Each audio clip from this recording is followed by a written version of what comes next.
Orion-gu and Lilishan's wedding champagne tower was taller than the hotel's chandelier. I sat in the corner of the guest seating area, watching the spotlight shine on the perfect couple exchanging rings, listening to his heartfelt promises of forever, ironically noting the mark of the wedding ring I chose for him still on his ring finger. The MC's voice was exaggeratedly shrill. Now, the groom may kiss the bride. Applause thundered. Lilishan inevitably looked up, the diamond tiara on her wedding dress dazzling. Orion-gu lowered his head to kiss her, and the LED screen zoomed in on her trembling eyelashes. A truly committed performance. The distant relative of the Gu family sitting next to me nudged me with her elbow and whispered, "Iris, don't take it to heart. Men are like that. Especially someone as capable as Orion. Anyway, you're the true first wife. That Lilishan is just a plaything." I turned my head to her, curved the corners of my mouth into a smile, and said nothing. The relative turned back sparklingly and continued to watch the show. A staged performance. Booking the most expensive hotel in the city. Inviting half of the business celebrities. Throwing a century wedding for a plaything. Orion-gu is grinding my face under his foot. Grinding for 3 years. Finally grinding it under the spotlight for everyone to see. The ceremony is over. Orion-gu, arm in arm with Lilishan, began to toast the guests. Lilishan intentionally paused when passing my table, her eyes full of the victor's flaunt. I met her gaze, raised my champagne glass, and gave a slight toast from afar. She froze, then smiled even sweeter, hugging Orion-gu's arm tightly, and Orion-gu also looked over. Across the crowd, his eyes were complex, with a trace of impatient warning, and a hint of almost invisible guilt, but it was quickly covered by his usual indifference. He turned away, as if I were just an insignificant stranger. Fine. I put down my glass, and as everyone moved with the newlyweds, I quietly got up and walked to the heavy velvet curtains at the edge of the banquet hall. It's quiet here, and you can see the neon lights of the city outside the window. She hadn't even stood still for 2 minutes when steady footsteps approached. Olchin, the butler, dressed in the deep gray uniform of the Gu family, his hair perfectly combed. He carried an empty tray with posture both respectful and dignified. Having served the Gu family for over 20 years, he'd watched Orion-gu grow up and also witnessed my arrival into the family 3 years ago. Olchin dipped his head slightly, his voice low. "Madam, sir is coming this way." I nodded. Sure enough, the sound of Orion-gu's footsteps came forth, hurried and anxious. Having finished greeting everyone, he slipped away to find me, trying to smooth away the lingering scent of alcohol and the cloying sweetness of Lilishan's perfume. He stopped in front of me, blocking some of the light, his shadow falling over me. He frowned, scrutinizing me, checking whether I'd lost my composure, whether I'd cried or caused a scene. Finding me unnaturally calm, his frown deepened, as if displeased by my obedience. Orion-gu cleared his throat, speaking with deliberate calmness, the tone carrying the weight of a superior announcing a decree. "Iris Lin, today's wedding is merely to give Lilishan and the child in her womb some closure. You know how difficult things have been between us these past few years." I said nothing. His silence infuriated him, and he struggled to suppress his frustration, continuing in a condescending, generous tone. "But don't worry, our legal relationship won't change. You're still my legally married wife, Madam Gu. I'll maintain your dignity, you'll keep living in the old house. Your monthly allowance will remain unchanged. As long as you stay quiet and behave yourself, you'll get everything you're entitled to." He paused, waiting for me to show gratitude or relief. I gave a soft, barely audible, "Oh," just one sharp, defiant word. Orion-gu's expression darkened visibly. She must be provoking him, ungrateful, unwise. His voice turned colder, edged with warning. "Iris Lin, you'd better be sensible. There are so many prominent guests here today. You know how to uphold the Gu family's image. Don't do anything to embarrass everyone." Having finished, he felt he had done enough to pacify me. Mission accomplished. Turning to the silent, "Head down, Olchin," he ordered. "Olchin, after the ceremony, take Madam back. Tell her the wedding is just to give Lilishan a proper closure. My legal status remains unchanged, she's still my wife. Let her rest easy. No need to worry or overthink. Old Chin bowed slightly. Yes, sir. Orion-gu nodded in satisfaction, adjusted the front of his suit, and prepared to return to the bride and guests, resuming his roles as the deeply affectionate groom and the composed, calculating Mr. Gu. At that moment, Old Chin moved. Instead of doing as Orion-gu expected, walking up to him and saying, "Sir, I'll take you back." Old Chin stepped forward slightly, positioning himself directly in Orion-gu's path of departure. The motion was subtle, yet its timing made it feel jarringly out of place. Orion-gu paused mid-step, glancing at Old Chin with a mixture of confusion and irritation. Old Chin's face remained expressionless. He calmly set down the empty tray, then reached into the inner pocket of his jacket. Orion-gu frowned, impatiently asking, "Old Chin, is there something else?" Old Chin didn't answer right away. What he pulled from his inner pocket was neither a handkerchief nor a note, but a large red envelope. The red was even deeper and more intense than the shade used for Orion-gu's wedding invitation. Under the dim lighting near the edge of the banquet hall, faint intricate embossed patterns could be seen on the envelope's surface, edged with a thin, subtly metallic gold rim. The envelope exuded an understated luxury and solemnity that was unmistakable. Orion-gu froze, his previous irritation replaced by bewilderment, then a growing sense of unease. Old Chin held the red envelope between both hands, presenting it solemnly and steadily in front of Orion-gu's face. Orion-gu didn't take it. He stared at Old Chin, his voice tight, though he himself barely noticed the tension. "What is this, Orion-gu?" he asked. Old Chin spoke, voice even, neither too loud nor too soft, each syllable precise, clear, each word sinking into Orion-gu's ears, and drifting into the ears of several guests who had just arrived and happened to catch the exchange. "Mr. Gu, the mistress asked me to tell you. There's no need for you to worry about arranging anything for her. And don't worry, she won't be lost in idle thoughts." Orion-gu's pupils contracted slightly. Orion-gu, the words came one by one, like tiny nails driven into his mind. "She said." Old Chin continued, "Her wedding is happening at the same time as yours." A dull hum filled the air, as if the atmosphere itself had trembled. The self-assured, slightly impatient expression on Orion-gu's face froze completely, then cracked like parched earth, rapidly spreading fissures across its surface. Old Chin pushed the envelope forward again, almost touching Orion-gu's stiff fingertips. "This is an invitation from Madam for you. Welcome to attend if you have time." "Attend." Old Chin said the two words with extra clarity, with a touch of just the right amount of formal politeness. Orion-gu snapped back to his senses as if burned. He almost violently snatched the red envelope, with such force that he almost tore it. He lowered his head, his fingers trembling as he pinched the weighty invitation, his eyes fixed on the gilded font on the cover. His breathing grew heavier, and he suddenly opened the inner page. "Bride Iris Lin, groom Lucas Liu." Orion-gu squeezed these two words out from between his teeth, his voice as dry as sandpaper. He suddenly looked up, his originally triumphant eyes filled with shock, disbelief, and a rapidly spreading enormous panic. His expression was as if he had been hit in the chest with a dull club, or as if he had suddenly realized that he was not standing on a cloud, but on a bottomless cliff. The color drained from his face, and the knuckles of the fingers holding the invitation were white from the force. Trembling slightly, he turned his head sharply to look at me, his eyes fierce as if he wanted to dig two holes in me. His voice changed due to extreme anger and a slight, almost imperceptible tremor. "Iris Lin, what the hell are you doing? Lucas Liu. How could you possibly know Lucas Liu? This is fake. You forged this to make me angry." "Mr. Gu." I interrupted his rambling accusations, taking a small step forward, moving completely out of the shadow of the curtains and into the light. I even smiled at him, but my eyes were ice cold.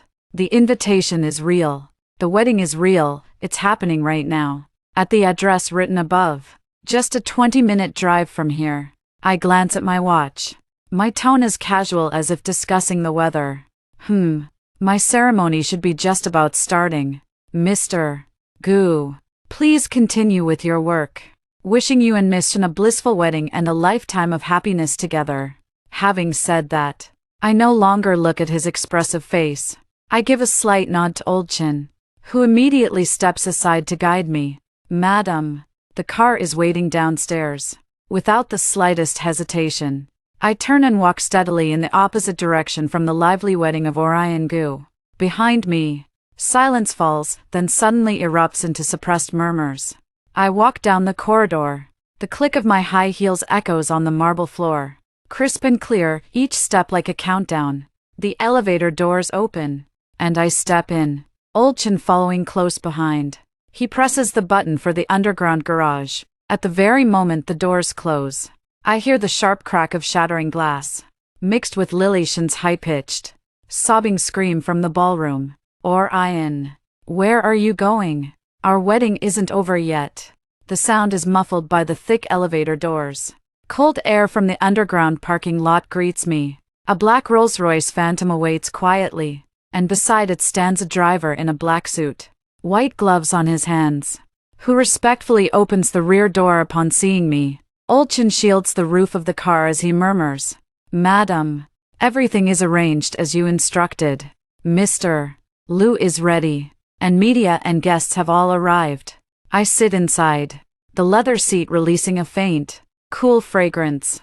The outside world fades away, silence so thick I can hear my own heartbeat. Steady, strong, completely calm. 3 years. These 3 years of being married to Orion Gu, I've been nothing more than a finely decorated ornament, placed in the most visible yet most easily forgotten corner of the Gu family's ancestral mansion. When she needs the network of connections from my family, she brings me to galas, introducing me to others as my wife. Iris, only daughter of a major enterprise. When she no longer needs me, I can go weeks without seeing her face, until Lily Shen appears. Until he walks up to me holding her hand, smiling sweetly, saying, just a little longer. And Orion says, you're always so understanding. You'll surely forgive us for our true love. It wasn't until Orion Gu started staying out all night, until I smelled a strange perfume on his coat, until she said righteously that it's normal for men to socialize outside and just play along, and told me not to make a fuss, that I endured. It wasn't because I was weak, but because I needed time. I needed time to find out how many dirty tricks were behind my father's sudden illness and the gradual erosion and merger of the Lin Group by Orion Gu. I needed time to find the ledgers and documents hidden by Orion Gu. I needed time to wait for an opportunity to strike a fatal blow, and Lucas Liu was that opportunity. Old Chin got into the passenger seat, and the car drove smoothly out of the garage. He handed over a tablet, and the computer screen showed real-time monitoring. Orion Gu's wedding scene was still in chaos. In the picture, Orion Gu was grabbing the red invitation card with a livid face. Lily Shen was tugging at his arm and crying. The guests were whispering to each other, and some had already taken out their phones to take pictures. The MC stood awkwardly on the stage, trying to cover up the chaos with music. I turned off the screen and leaned back in my seat to rest. The car drove onto the city's main road, and the scenery outside the window was brightly lit. 20 minutes later, we stopped in front of a secluded private manor. The iron gates slowly opened, and on both sides of the driveway were carefully manicured gardens. The main building in the distance was brightly lit, revealing an understated but unmistakable luxury. Everything here was completely different from the flamboyant hotel banquet hall chosen by Orion Gu.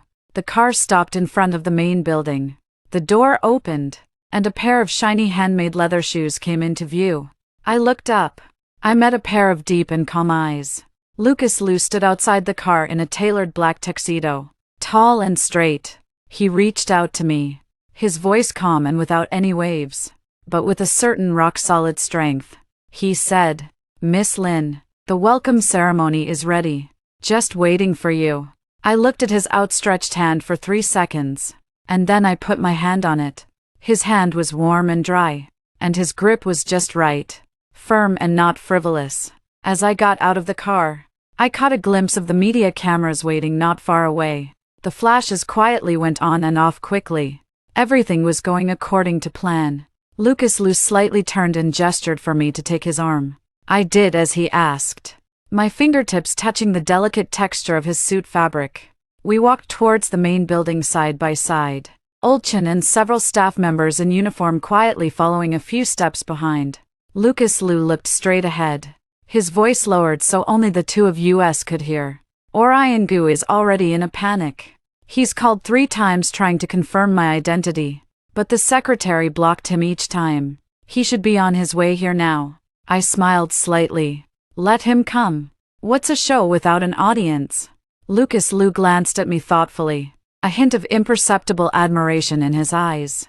I only wrote the manor address on the invitation, not the specific hall. Let him take his time finding it. Your guests are already seated in the ceremony hall.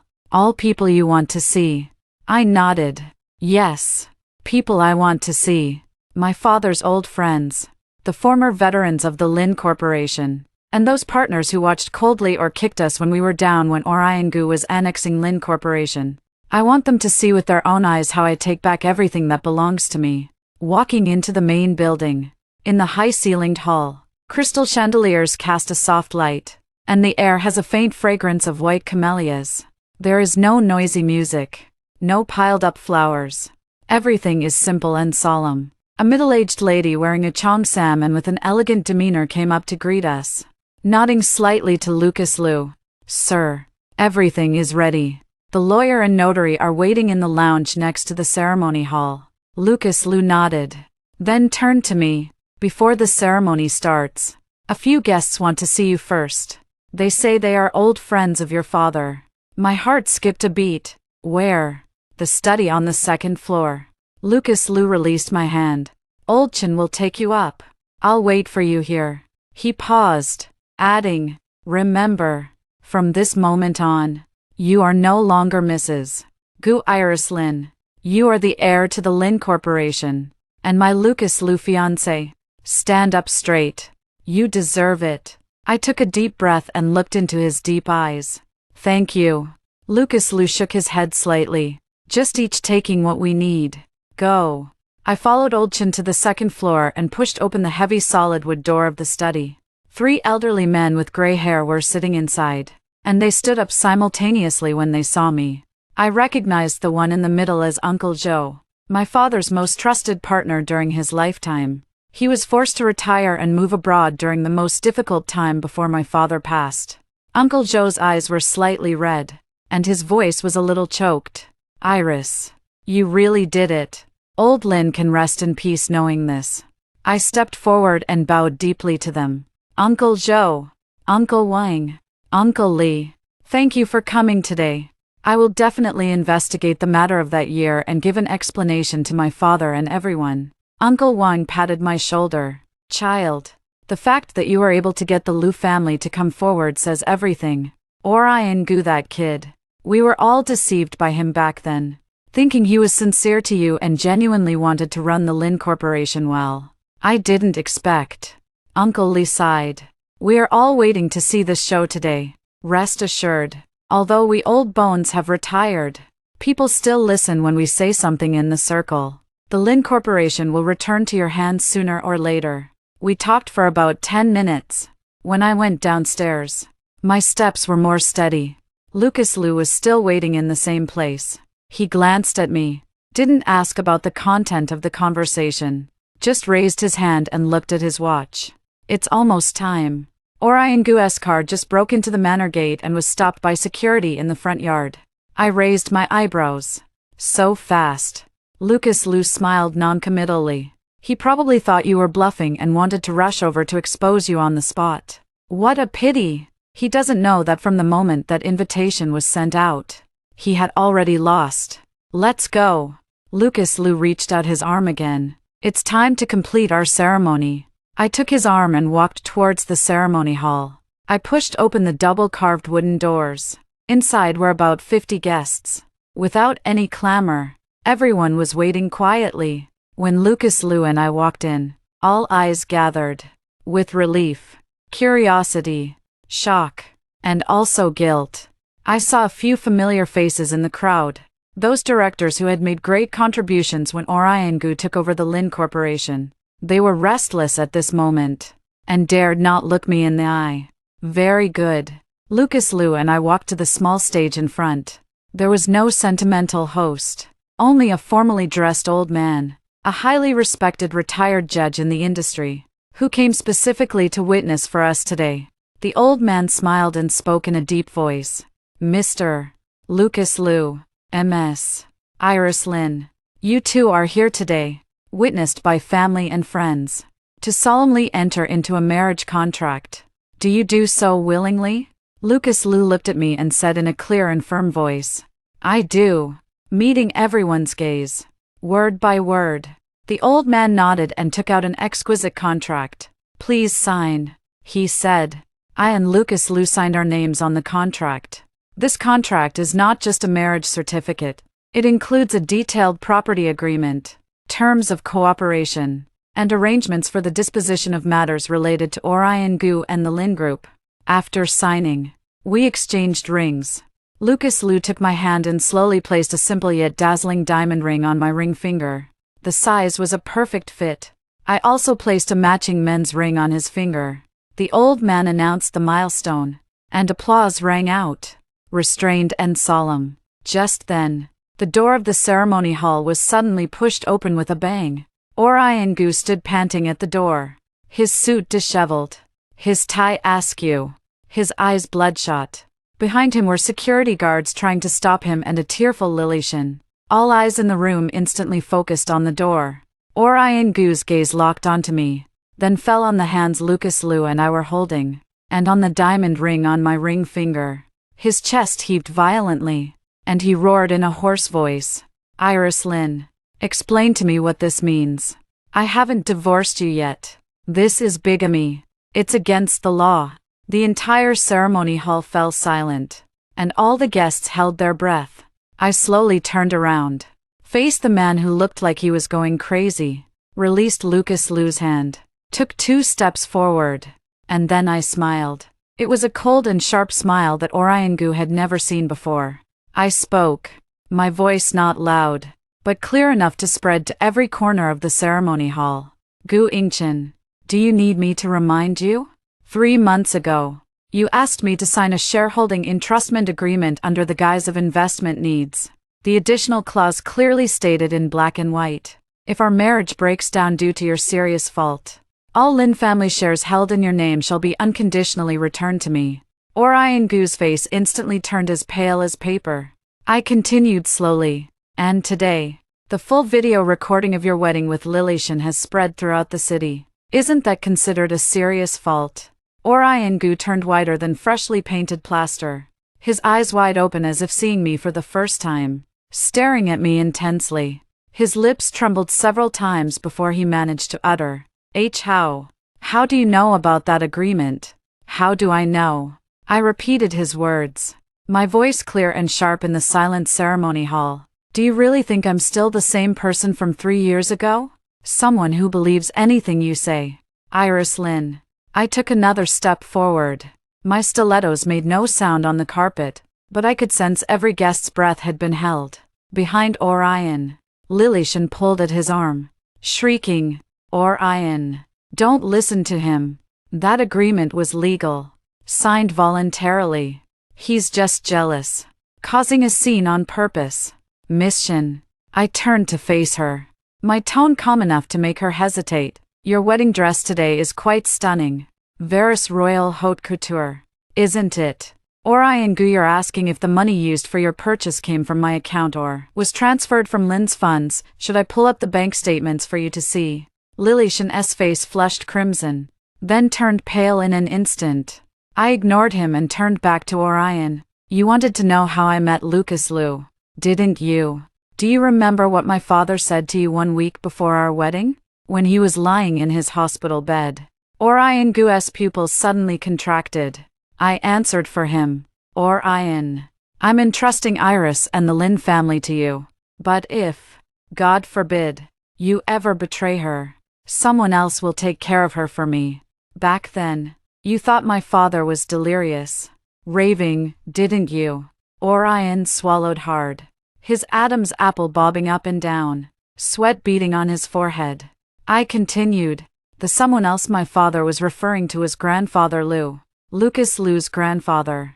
20 years ago, the Lin and Lou families had an arranged engagement. Later, due to differing business visions, the agreement was temporarily put on hold, but the promise remained valid. As long as one party calls for it, the other must honor it. A low murmur of sobbing rippled through the ceremony hall. At that moment, Lucas Lou stepped beside me and effortlessly draped his arm around my shoulders. He looked at Orion Gu, his tone calm, yet carrying an unyielding pressure. Mr. Gu, Iris contacted the Lou family 3 days ago. According to our agreement, the Lou family is obligated to fulfill the marriage promise. Therefore, today's wedding is entirely legal and valid. As for you, well, you don't seem to have the right to question my wife here. He emphasized the words my wife with particular force. Orion Gu was trembling all over, whether from anger or fear. No one knew. He pointed abruptly at me, his finger quivering uncontrollably. Iris Lin, you schemed against me. You've been planning this all along, haven't you? All these past 3 years. Your gentle, obedient act, wasn't it just a performance for me? Looking at his hysterical appearance, I suddenly found it a bit ridiculous. Scheme. I gently shook my head. Orion Gu, are you worthy of me scheming against you? I turned to look at the guest seating. My eyes swept over the restless Tians and Lins, the directors, and finally landed on Uncle Joe and the others. I raised my voice to make sure everyone could hear. 3 years ago, my father suddenly suffered a cerebral hemorrhage and was hospitalized. Orion Gu, you took over as acting chairman of Lin's in the capacity of fiancé. 3 months later, my father passed away. 6 months later, you proposed to spin off Lin's most profitable real estate sector and establish an independent subsidiary, which you personally controlled. Orion Gu tried to rush over but was stopped by Lucas Lou's bodyguard in 2 steps. Without pausing, I continued. A year ago, in the name of optimizing asset structure, you transferred Lin's equity in 3 technology companies to your cousin Gu Mingkai's Hake Investment at a low price, while the second largest shareholder of Hake Investment is your mother. There was a murmur among the guests. 8 months ago, my voice became even colder. You said the company needed cash flow and asked me to pledge the last 15% of Lin's shares under my name to you as collateral for a loan. I signed, but there was a line of small print in the additional terms of that pledge contract stating that if the loan was overdue, the pledged shares would automatically be transferred to the lender. I turned to Orion Gu, watching his face grow paler and paler. The lender is a shell company registered with Lilishan's cousin's ID card. Orion Gu, did you really think I was so stupid that I couldn't see through such tricks? Orion Gu opened his mouth but couldn't make a sound. Lilishan suddenly screamed, "You're talking nonsense. These are all legal commercial operations. Orion is doing it for the good of the company, to hollow out Lin's and turn it into your Gu family's private property." I interrupted her, took a file bag from Lauchin. Do you need me to read aloud all the fund transfer and equity change records of these 3 years? As well as the email records between you and several directors in private. The file bag was thrown at Orion Gu's feet, making a dull sound. Orion Gu looked down at the file bag, as if looking at a ticking time bomb. The directors behind him finally couldn't sit still. A balding middle-aged man stood up, stammering, "Miss Lin, we don't know anything about these matters, we just took our share and stayed silent. Let me say this for him. Mr. Wang, the 3 million yuan sponsorship for your son's overseas study last year was withdrawn from the temporary employee training fund, wasn't it? Shall I contact the school to verify it?" Mr. Wang's legs gave way, and he collapsed back into his chair. A deathly silence fell over the entire room, broken only by Gu Ying's heavy breathing and Lilishan's stifled sobs. Lucas Liu spoke then, his voice quiet but hammering into everyone's chest. "Gu, if there's nothing else, please leave. My wedding to Iris isn't over yet." Orion Gu suddenly lifted his head, his eyes bloodshot. Locking onto the hand Lucas Liu had placed on my shoulder, he burst into a crazed, dry, and grating laugh. "Lucas Liu, Do you think you've won? He pointed at Lucas Liu. Do you even know what kind of person he is? Could he really endure 3 years of silence, just to set up this scene today? He let me marry someone else without a single word. Are you brave enough to marry such a woman? She can treat me like this today, she'll treat you the same way tomorrow. Lucas Liu didn't even blink. He looked down at me, and for the first time, there was the faintest trace of a smile in his eyes. Really? Then I'll just wait and see. Then he turned back to Orion Gu. His tone suddenly icy. Escort Mr. Gu and this mission out. If you dare to intrude into this private estate again, we'll call the police. Four towering security guards immediately stepped forward, firmly seizing Orion Gu and Lilishan without hesitation. Orion Gu struggled. His suit torn askew. His tie completely undone. He was dragged toward the exit while twisting his head back at me. Fine. Iris Lin. Just wait, I won't let you off. There's something wrong with that agreement, I'll find the best lawyer. His voice gradually faded, vanishing into the distance at the end of the corridor. The doors of the ceremony hall closed again, plunging everything into silence. Then, Lucas Liu gently touched my shoulder, turned toward the guests, and regained his composed demeanor. Apologies for the earlier spectacle. Now, the wedding continues. Applause broke out once more, louder and warmer than before. The rest of the proceedings were simple. Toasting, small talk, receiving blessings. Everyone greeted me with smiles, their words laced with flattery and veiled probe. The former board members barely dared to meet my gaze, quickly downing a drink and slipping away under pretenses. Only Uncle Joe and the others stayed until the very end. By the time all the guests had left, it was already 9 o'clock. The estate had returned to stillness, leaving only staff quietly cleaning up. Old Chen approached and whispered, "Madam." After being escorted out, Orion Gu caused a scene at the estate's entrance and was taken away by security. He left threatening to find a lawyer. Meanwhile, Lilishan argued fiercely with him in the car and got out halfway, walking off on her own. I nodded. What about the media? Everything's been handled as you instructed. Old Chen replied. The press release has been sent out. The focus is on your marriage to Mr. Liu. Orion Gu is mentioned only briefly, stating that the former partner has officially ended their relationship due to irreconcilable differences. We used the photo of you and Mr. Liu exchanging rings, with Orion Gu's part carefully cropped out. Good, I said, pausing. Tomorrow, arrange a visit to my father's grave. I'd like to pay my respects. It's already arranged, your car will arrive at 10 sharp tomorrow morning. Once Old Chen left, I stood alone by the floor-to-ceiling window of the ceremony hall, gazing out at the nighttime garden scenery. The lights outlined the silhouettes of the trees, and a distant, gentle sound of water echoed. The estate had a natural lake. Footsteps approached from behind. Lucas Liu stepped beside me and handed me a glass of warm water. You're tired.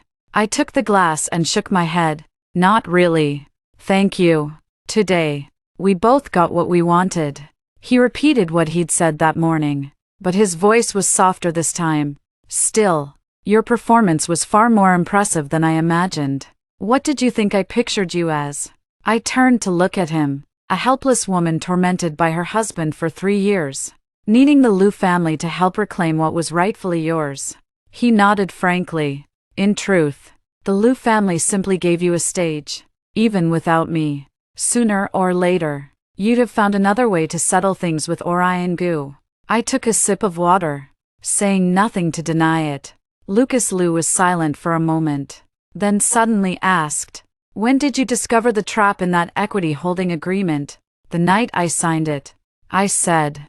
Orion Gu thought I had fallen asleep after drinking wine laced with sleeping pills, but I only took a sip and poured the rest into the potted plant. I watched him sitting in the study, smiling at that agreement for a full 5 minutes. Lucas Liu raised his eyebrows. And you endured it for 3 months. I needed time, I said, looking out the window. I needed time to find out exactly how much assets he had transferred, time to contact the people I needed to contact, and time to wait for an opportunity to strike a fatal blow. Like today, I turned around to watch him at his most triumphant. when he thought he was in control of everything, and publicly tear off his mask. This is more lethal than a private lawsuit. Lucas Liu nodded, the admiration in his eyes even more obvious. What are your plans next? First, take back control of Lin's. I said. Those directors were scared out of their wits today, and they should take the initiative to talk to me about the transfer of shares tomorrow. Orion Gu's portion is covered by that agreement, and he can't get away with it legally. Once the equity is recovered, I'll start to counteract the story. Most of the money he siphoned from Lin's was invested in his own company. Do you need the Liu family's help? Not for the time being. I said. Why use a sledgehammer to crack a nut? Orion Gu's level. I can handle it myself. Lucas Liu smiled. The first time I'd seen him smile today. The smile was shallow, but genuine. He said, I suddenly think marrying you was a very wise decision. I also smiled. Is that so? Aren't you worried that I might do the same to you one day? Would you? He retorted. I thought about it seriously and shook my head. No. Because you are not Orion Gu, and we have something more solid than feelings between us. A common interest.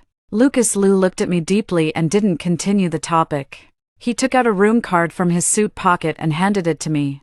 The second-floor suite in the east wing of the manor is ready for you. Old Chen will take you there. It has everything you need, including the flowers to take to the cemetery tomorrow. I took the room card, a little surprised.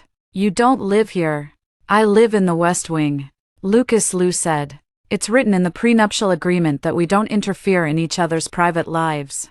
You need the identity of Mrs. Liu and the resources of the Liu family. And I need a partner who won't cause trouble and can cope with the family's urging to marry. This distance is good for each other. He spoke rationally and clearly. I nodded, understanding. Then good night, Mr. Liu. Good night, Mrs. Liu. He turned and left, his back straight and steady. I held the room card in my hand and stood by the window for a while. 3 years.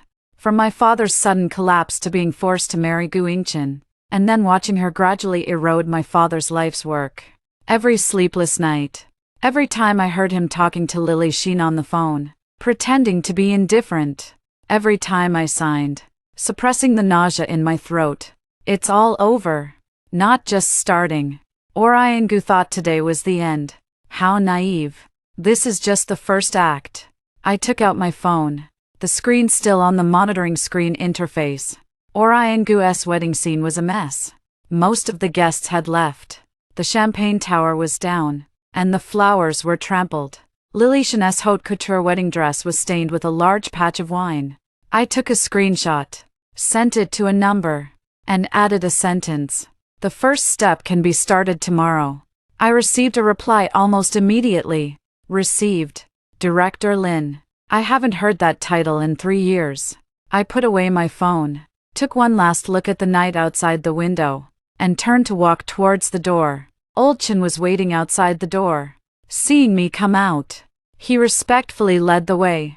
Madam, this way please. We walked through a long corridor to the east. The elevator went up to the second floor, and the door opened to a corridor with thick carpets, abstract paintings hanging on both sides, and soft lighting. Old Chen stopped in front of a double door at the end. Madam, this is your suite. If you need anything, you can press the bedside bell. There is 24-hour service. Thank you, Old Chen. I paused. You should rest early too. There are many things to be busy with tomorrow. Old Chen bowed slightly. Yes, madam. Also, from the Gu family's old house. All your belongings have been packed and sent over. They are in the suite's cloakroom. Orion Gu sent someone to move his things this afternoon, but we stopped them. As you instructed. His personal belongings will be packed and sent to his company. I nodded. Do it cleanly. Don't leave any loopholes. Understood. After Lao Chen left, I swiped open the door to the suite. It was even bigger than I had imagined, with a large living room, study, bedroom, cloakroom, and bathroom. The decor was a minimalist modern style, mainly in gray and white, accented with deep blue and gold. with excellent texture. The cloakroom was indeed full of clothes, from everyday wear to evening gowns, all in my size. On the dressing table were a full set of luxury skincare and makeup products that I couldn't bear to buy. The bathroom had a huge circular jacuzzi, next to which were placed scented candles and prophecies. I took off my high heels, stepped barefoot on the soft carpet, and walked to the French window, from which I could see the lights of the estate on the other side, and a few of Lucas Lou's were still on. This man is more thoughtful and more inscrutable than I thought. He said that we each take what we need and do not interfere with each other. But today's cooperation and the support he gave have far exceeded what is necessary for a contract. Why? I thought about it, couldn't figure out the answer, and was too lazy to delve into it. At least for now. Our goals are the same, to solve Orion Gu this trouble, and then live our own lives. I walked into the bathroom, filled the bathtub with hot water, dripped a few drops of lavender essential oil, and the moment I lay down, the tense muscles all over my body finally relaxed. I closed my eyes, and the scenes of the day replayed in my mind. Orion Gu's shocked face, Lily Shen's exasperated look, those sensible and guilty eyes, and the warmth from Lucas Lou's palm when he held my hand. I don't know how long I soaked, until the water was a little cold. Then I got up, dried myself, and changed into the prepared silk robe. I walked to the bedroom, and there was a new mobile phone on the bedside table. Next to it was a note in Lucas Lou's handwriting. The new number has been configured, and it is recommended to dispose of the old mobile phone. I picked up the new mobile phone and turned it on. Several necessary numbers have already been stored in the address book. Lucas Lou's, Lao Chen's, the estate butlers, and the person in charge of the legal department of Lou's group. Very thoughtful.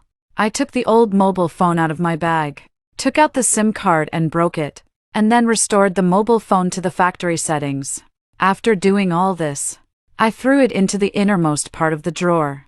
Lying in bed, I thought I'd be unable to sleep after everything that happened today. But surprisingly, drowsiness came crashing over me almost as soon as my head touched the pillow. For the first time in 3 years, I didn't have to lie awake before bed worrying about how to handle tomorrow. No need to plan how to extract information from her. No more anxiety about which part of Lin Group had been stripped away this time.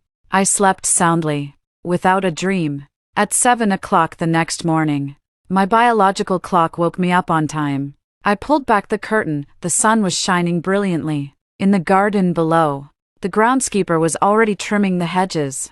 After washing up and changing clothes, the doorbell rang. Old Chen stood outside, holding a breakfast tray. "Good morning, madam. Mr. Liu has already had his morning meal and gone to the office. He asked me to tell you that Li, the lawyer from Legal Affairs, will be coming to the manor this afternoon at 2 o'clock to discuss the legal procedures for reclaiming your equity." "Understood," I said, stepping aside to let him in. "The car from the cemetery will arrive at 9:30. The flowers are already prepared, white lilies and calla lilies, just as your father preferred." Old Chen placed the breakfast on the table. Then, a stir from the other side. I sat down, lifted my coffee, and said, "He called 2 lawyers to his company last night and talked with them for 3 hours. At 6 this morning, one of them contacted us, saying Orion Gu is filing a lawsuit against you for maliciously transferring marital assets, and demanding that the shareholding agreement be declared invalid." I took a sip of coffee and laughed. He's completely losing his mind. The agreement was drafted by him. The signature was mine in front of his eyes. How could there be any malicious transfer? And he's also threatening to leak to the media that you've been cheating on your marriage and conspiring with outsiders to steal the family fortune. Old Chen spoke calmly, his face expressionless, but I caught a fleeting glint of coldness in his eyes. I set the cup down and took up the butter knife. "Fine. Let him go ahead and expose things. I've got some things I want the media to see too, evidence. For instance, of him having been involved with Lily Shen a month before my father passed away. Proof of transfer records showing he diverted temporary funds to buy a property for Lily Shen, and all his shady business deals." Old Chen nodded. "Already arranged. As soon as he acts, we strike back immediately." "Great." I'll cut off a piece of fried egg. By the way, Lilishan checked into a hotel last night after a big fight with Orion Gu. This morning, he went to the hospital. Old Chin paused. The obstetrics and gynecology department. I paused with my movement and looked up at him. Old Chin continued. Our people confirmed that she registered, had an examination, and the results are not yet certain, but judging from her condition, she suspects she is pregnant. I was silent for a few seconds, then suddenly laughed. Does Orion Gu know? He probably doesn't know yet. Lilishan went alone and didn't tell anyone, so let's not let him know for now. I said, when the time is right, I will personally give her this big gift. After breakfast, I looked at the time. 8:40. There were still 50 minutes before leaving for the cemetery. I walked to the study, turned on the computer, and logged into an encrypted email account, which contained dozens of unread emails, all from the same sender. I hired a private detective 3 years ago who has been secretly investigating Orion Gu. I clicked on the latest one, and the attachment was a detailed analysis report of fund flows, as well as several photos. In the photos, Orion Gu was talking with a middle-aged man in a private room of a tea house. I know that man. He is an old friend of Orion Gu's father and now works in the banking system. The report showed that in the past 2 years, Orion Gu had illegally operated at least 5 large loans through this man, all of which were used to fill the holes in his personal investments. And the collateral for these loans were all assets of the Lin family. I downloaded and saved the report, then replied to the email to continue to focus on checking his recent 3 months of financial movements, especially overseas accounts. Just as I sent it, the doorbell rang again. Olchin went to open the door and quickly came back, holding a courier file bag. Madam, this was just delivered. The sender is Orion Gu's secretary. I raised my eyebrows and took the file bag, opened it, and inside were 2 documents. One was a lawyer's letter. The content was the same as Olchin said, accusing me of maliciously transferring assets. The other was a divorce agreement. In the draft, Orion Gu's conditions were that I leave the house with nothing, give up all rights to the Lin family, and publicly admit that the marriage broke down due to personal reasons. I looked at this agreement for a full minute. Then I laughed. I really laughed. Orion Gu, Gu Ingchen. At this time, you still think you can control me? I threw the agreement back onto the table and said to Olchin, I've told his lawyer, divorce is fine, but the terms must be my way. First, all shares held in Orion Gu's name under proxy must be immediately and unconditionally returned. Second, all assets he transferred from Lincorp over the past 3 years must be compensated at market value plus a 20% penalty fee. Third, I paused, speaking each word clearly. I want her to publicly apologize in the media, admitting she cheated during marriage and embezzled her father-in-law's inheritance. Old Chin nodded. I'll contact the lawyer right away. After he left, I sat back down at my computer, opened the document, and began drafting a statement, an official announcement that Lincorp was launching a comprehensive investigation into former Chief Chairman Mr. Orion Gu on charges including embezzlement and misappropriation of funds, and had already filed a report with the police. Having finished the first draft, I reviewed it and clicked save. At 9:25, I shut down the computer, grabbed my coat and bag, and headed to see Dad. It had been 3 years.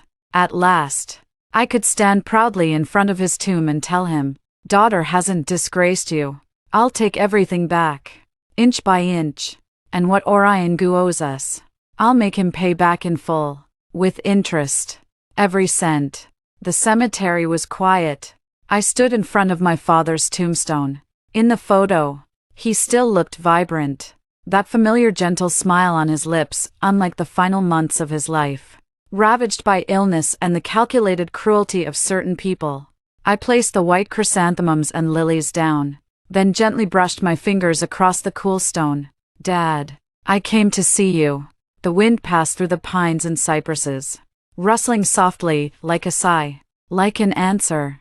You entrusted this to me, and I've completed the first step. I squatted down, looking directly at the eyes in the photo. Orion Gu's wedding. I realized he thought he could be the groom and still keep me tied to him. There's no such thing in this world. My father in the photo quietly looked at me. On the Liu family's side, Lucas Liu was more cooperative than I expected. I paused. When you made that agreement with old Mr. Liu back then, did you foresee this day? Of course. No one would answer me. But I knew the answer in my heart. My father had been in business for decades and was very accurate in judging people. He probably noticed the greed beneath Orion Gu's gentle surface. So he left a backup plan. That almost forgotten old marriage contract became the key to my comeback. Old Chen stood a few steps away, waiting, not urging me. After about 20 minutes, he gently said, "Don't worry. I will take back the Lin family, and none of those who owe us will escape." My legs were a little numb when I stood up, and Old Chen stepped forward in time to hand me a wet wipe. I wiped my hands, glanced at the time. 10:20 a.m. "Let's go back to the manor," I said. "I have to see the lawyer this afternoon." The car drove out of the cemetery and merged onto the main road. I leaned back in the seat, closing my eyes to rest. But my mind was sorting out the next steps. Orion Gu's ridiculous draft divorce agreement. I must give a sufficiently face-slapping response as soon as possible. The legal process for equity recovery must be initiated. And those former directors must be defeated one by one. And Lily Shen's baby. If she is really pregnant, it will be a very interesting card. The phone vibrated. It was the new phone. A message popped up on the screen. From Lucas Liu. "Lawyer Lee has departed and is expected to arrive at 1:45 p.m. Also, if you are free at noon, let's have a simple meal together. I would like to discuss some things in person." I stared at the message for a few seconds. Lucas Liu's tone was very polite, using a consultative tone, but the words implied a sense of refusal. He also helped me set up the stage so I could perform the play. "Now it's time to talk about the reward," I replied. "Okay. Where?" Almost a second reply. "The tea room on the first floor of the west wing of the manor. I will be there promptly at 12:30. After sending the message, I looked up at Old Chen and said, "I'll be having lunch with Mr. Liu today, so there's no need to prepare my midday meal." Old Chen glanced at me through the rearview mirror and nodded. "Yes, madam." I returned to the manor at 11 o'clock and first went back to my room. I changed into a simple yet elegantly tailored beige knit dress, touched up my makeup, and switched my lipstick to a softer, more subdued rose beige shade.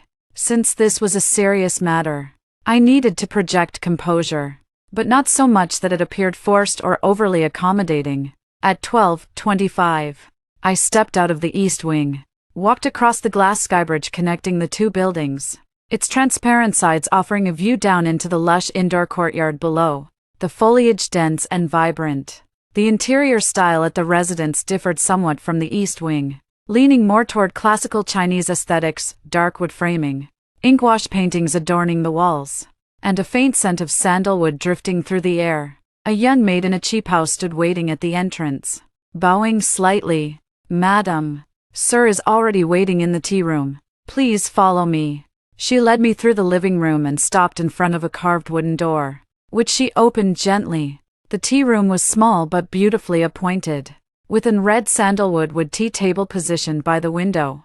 Lucas Liu was already seated, calmly preparing tea. He wore a light to dark gray loungewear, which removed the distant formality of his suit, yet still exuded that deep, grounded presence. Upon seeing me, he glanced up and gestured to the seat opposite him. "Please, sit." I sat down across from him. On the table lay a complete set of Yixing clay teaware. Water was simmering on a small stove, bubbling softly in delicate little puffs. Lucas Liu worked with practiced ease, warming the cups, preparing the tea, brewing it, each movement flowing seamlessly. He pushed a cup toward me. The tea's amber liquid was bright and clear. "Try this year's preaching Ming Longjing," he said. I lifted the cup, inhaled its fragrance, then sipped slowly. The taste was delicate and refreshingly sweet, without a hint of bitterness, undoubtedly a fine quality. "How is it?"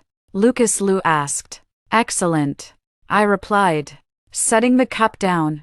Mr. Liu, you didn't call me here just to enjoy tea, did you? Lucas Liu smiled, pouring himself another cup. Speaking with someone intelligent is always efficient. He set the teapot down, leaned back in his chair, and let his gaze rest on my face. The performance yesterday was good, but the real battle is yet to come. Orion Gu won't let it go easily. I know him, the more humiliatingly he loses, the more fiercely he'll counterattack. I know I told you he's already submitted a draft divorce agreement, and the conditions are absurd. I heard about it. Lucas Liu nodded, walking away with nothing, surrendering all rights to the Lin family fortune, and demanding you publicly admit fault. He still thinks he's the same man he was 3 years ago, the one who controlled everything about you. So I need to wake him up. I told him the lawyer, Mr. Li, would be here this afternoon.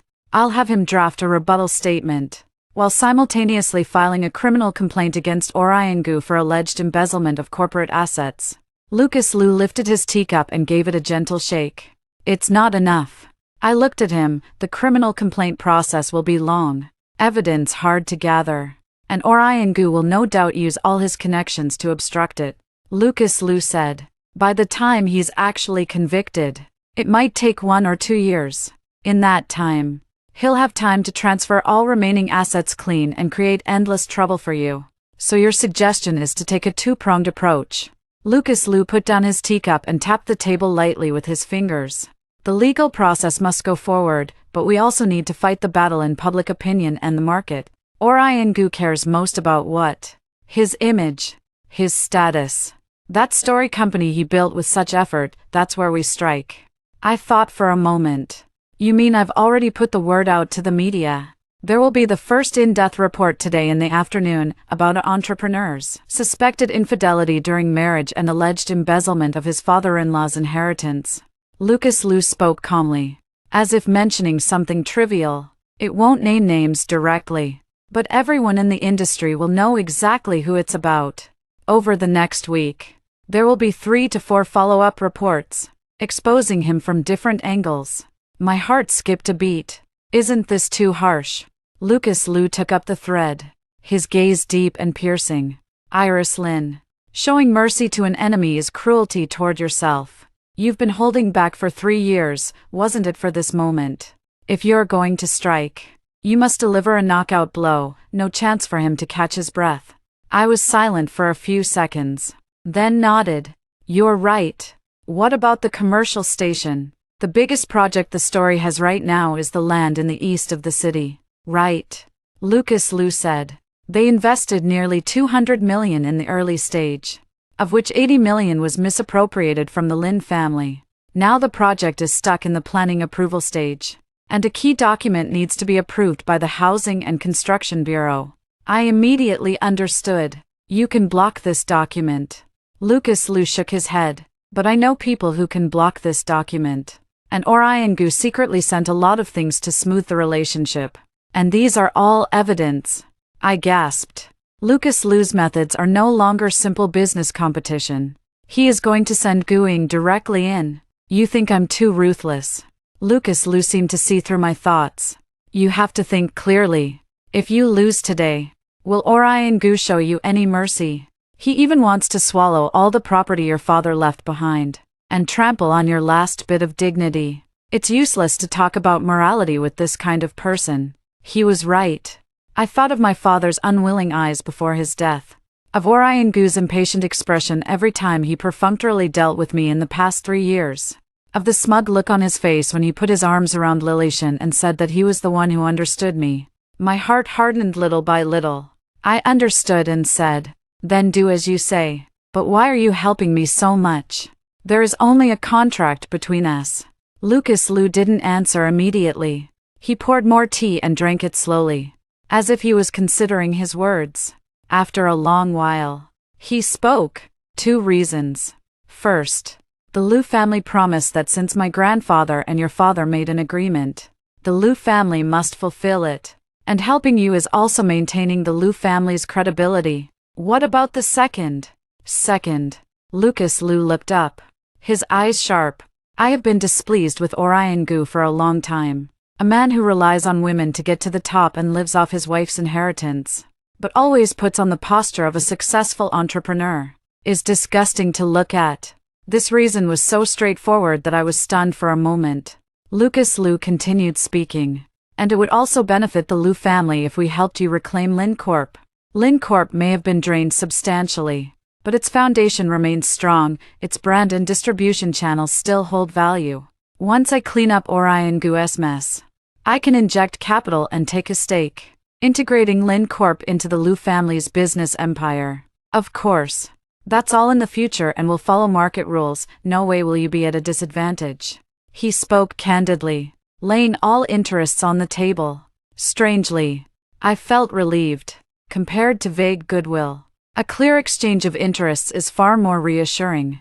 All right, I'll talk. So what's the next step? Exactly. Lucas Liu pulled a document from the drawer of the tea table and pushed it toward me. This is my assistant's preliminary proposal. Take a look. I opened it and found a detailed action plan with a timeline. Week 1. Spark media outrage.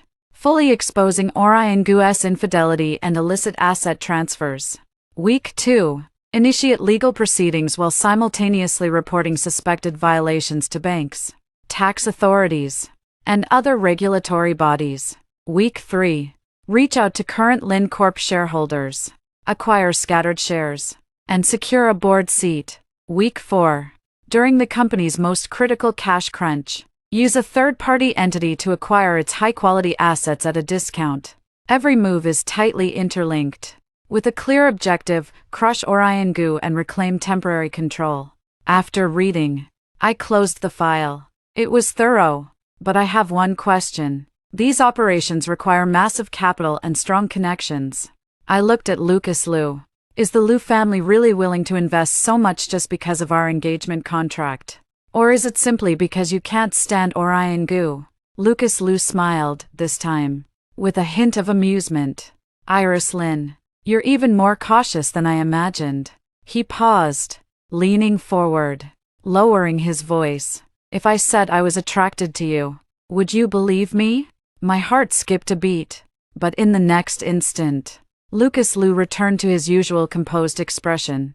Just kidding. The real reason is, I need a suitable marriage partner, and you happen to walk into the picture. The situation within the Liu family is more complicated than you imagine. The elder patriarch is getting old, and several uncles are eyeing the succession. Though my father's branch holds a favorable position, it's far from solid. He took a sip of tea and continued.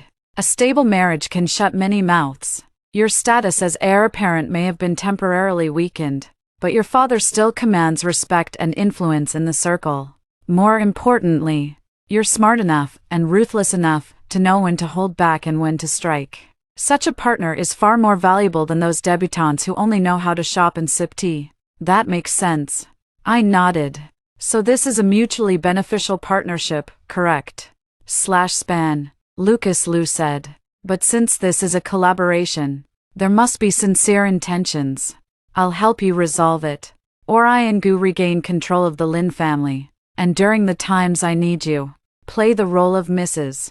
Liu to help me handle pressures from within and outside the family. Once we've both achieved our goals, we can part ways amicably. I picked up where he left off.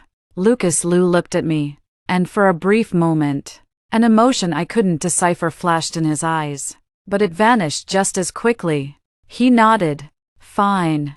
The tea room fell silent, filled only with the sound of water boiling.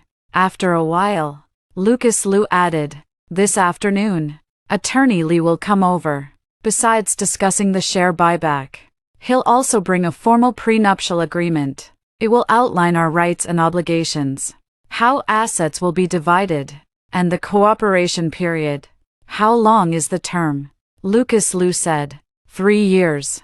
3 years is enough time for you to reorganize the Lin family, and for me to stabilize the Liu family. After 3 years, if neither of us feels there's any need to continue, we can file for divorce amicably, divide assets as agreed, and part with no debts or obligations toward each other. 3 more years, this time. Though, it's my own choice. All right. I said. I accept. Lucas Liu seemed slightly surprised by my immediate agreement, but said nothing more. He pressed the call button on the table. Soon, the maid entered carrying a tray. The lunch was simple yet refined: steamed fish, blanched baby bok choy, a small bowl of chicken broth, and 2 bowls of rice. We ate in silence, occasionally exchanging a few words about the arrangements ahead. The atmosphere felt less like a couple, more like 2 business partners discussing a partnership. After finishing lunch, Lucas Liu glanced at his watch. 1:20 p.m. Lee the lawyer was about to arrive. Should I go back to Dong's office to meet him or stay here? No. Better stay here, I said. The tea room is quiet, ideal for discussing business. Lucas Liu nodded. I'll step out then. Let me know any time if you need me. He got up and headed toward the door, but suddenly paused, turning back to look at me. Lin Man, he said. Well then, pleasant working with you. I gave him a serious nod in return. Pleasant working with you. After Lucas Liu left, I sat alone in the tea room, gazing at the scene outside, sunlight filtering through the leaves, casting dappled shadows. Koi swimming gracefully in the pond. Everything was peaceful and serene, but I knew this calm was merely a facade. The storm was coming soon. At exactly 1:45, a soft knock came at the door. Lee the lawyer had arrived. He was a man in his 50s, wearing gold-rimmed glasses. His expression serious, clearly a legal professional to the core. He opened his briefcase and laid out several documents in front of me. Miss Lin, he said, as per your instructions and Mr. Liu's, I've drafted several key documents. He pointed to the first. This is the formal rebuttal letter regarding Mr. Orion Gu's divorce agreement proposal. The wording is quite firm, directly refuting all of his unreasonable demands, and includes the 3 conditions we require. I took the draft rebuttal letter and scanned it quickly. Lee had written it masterfully, clearly structured, well supported with evidence, assertive in tone yet still professionally restrained. Good, I said. Send it as is. Lee nodded and pointed to the second document. This is the initial draft of the criminal complaint filing, mainly targeting Gu Ingchen for suspected embezzlement and misappropriation of funds. The evidence chain is already fairly solid. However, for caution's sake, I recommend adding a few more bank transaction records and notarized documents detailing the equity changes. I've already assigned my assistant to handle these. Everything should be ready by the latest by tomorrow afternoon. He paused. When should we file? Next Monday morning, he said. That's when Mr. Orion Gu has an important business promotion conference. Filing the complaint then will have a better psychological impact. I looked at him. This Lee didn't just have professional expertise, he was also skilled at psychological warfare. He pushed the third document forward. A thick file. This is the prenuptial agreement. Mr. Liu has already gone over the basic framework with you. This is the detailed clause set. Please review it. I opened the prenuptial agreement and glanced through each clause carefully. The document was extremely detailed, clearly outlining the rights and obligations between Lucas Liu and me over the next 3 years. I would be required to attend necessary social events as Mrs. Liu, support the Liu family in managing external public opinion, and back Lucas Liu's decisions within the family hierarchy. In return, Lucas Liu would provide me with support in legal, business, and networking areas, helping me reclaim my rightful portion of Lin Group assets. The agreement specified that premarital assets would remain individually owned, while income generated during the marriage would be divided according to contribution. It also explicitly stated that the resources originally invested by the Lin family would be recovered by the Liu family, repaid in installments from Lin Group's profits after the company resumed normal operations. Payment would be made as financial advisory fees, calculated at the market's lowest interest rate, fair, almost to the point of generosity, one might say, with Lucas Liu even offering concessions. The cooperation period was indeed 3 years. Either party could terminate the partnership or initiate divorce proceedings after that, with assets divided according to the agreed terms. When I reached the final additional clause, I paused. It stipulated that During the cooperation period, both parties must maintain the outward appearance of a marital relationship, no public separation. No actions damaging the other's reputation, but private lives would remain entirely independent, and each party was free to pursue their own personal social interactions. Attorney Lee noticed my hesitation and explained the clause was specifically added by Mr. Liu. He said, since this was a partnership, marriage shouldn't restrict personal freedom. As long as things stayed off the public stage and didn't affect the cooperation, both parties were free to live their own lives. I nodded, though I couldn't quite put a name to the feeling inside me, slightly relieved, because I wouldn't have to pretend anymore. And pretending had been exhausting, but also strangely hollow. If there were no further questions, we could proceed with signing. Attorney Lee handed me a pen. The agreement had 3 copies, one for me, one for Mr. Liu, and one retained by the law firm, each becoming effective immediately upon signing. I picked up the pen and carefully signed my name on the last page. Lin Wani. The 3 characters were steady and firm. After signing, Attorney Lee collected the documents and added, regarding the media, Mr. Liu has already made arrangements. The first article will be published today at 5 p.m. on the official WeChat account of Financial Weekly. Follow-up reports will be released gradually over the next week. Orion Gu will likely react how, given his personality, he's certain to be furious. Then he'll probably try to contact the media to retract the stories. Attorney Lee pushed up his glasses. But Mr. Liu had already spoken to the senior executives of several major media outlets. The article couldn't be retracted. He might resort to legal means, issuing lawyers' letters as warnings or filing defamation lawsuits. However, we have sufficient evidence, and the wording in the report is also cautious. He won't win, which is good. I stood up and said, thank you for your hard work, Attorney Lee. Attorney Lee replied, it's my duty. Attorney Lee also stood up. Miss Lin, please feel free to contact me if you have any further legal needs. After seeing Attorney Lee off, it was already past 3 in the afternoon. I returned to the East Wing suite, turned on my computer, and logged into the encrypted email. The private investigator had sent another new email, this time with a few photos and a recording. The photos were surveillance screenshots of Orion Gu and Lilishan at the entrance of a private hospital this morning. The two seemed to be arguing, and Lilishan looked very upset. I clicked on the audio file to listen to it. It was a fragment of a conversation between the two in the car. The sound was a bit blurry, but the key content was clear. Lilishan said with a sob, I don't care. This child is yours, and you have to take responsibility. You're telling me now to wait until the divorce is finalized. I can't wait with my stomach like this. Orion Gu's voice was irritable. Can you stop making a fuss? I have a pile of messes to deal with right now. Iris Lin, that bitch, set me up. And Lucas Liu is stabbing me in the back. What do you want me to do? What about me? I even wore the wedding dress. And the wedding was held. Now the whole city knows that I am Orion Gu's bride. But the wedding was ruined. And your ex-wife turned around and married Lucas Liu. I've become the biggest joke. Enough. Orion Gu roared, followed by a long silence. The recording ended there. I turned off the recorder and leaned back in my chair. It seems Lilishan is really pregnant. And Orion Gu's attitude is very subtle. He wants the child, but he wants to solve the immediate troubles first. Interesting. I replied to the email and continued to focus on investigating Orion Gu's recent financial movements, especially overseas accounts, and tried to get Lilishan's pregnancy test report. After sending the email, I glanced at the time. 4:50. 10 minutes before the first report was published. I opened the official account of the Finance Weekly and refreshed the page.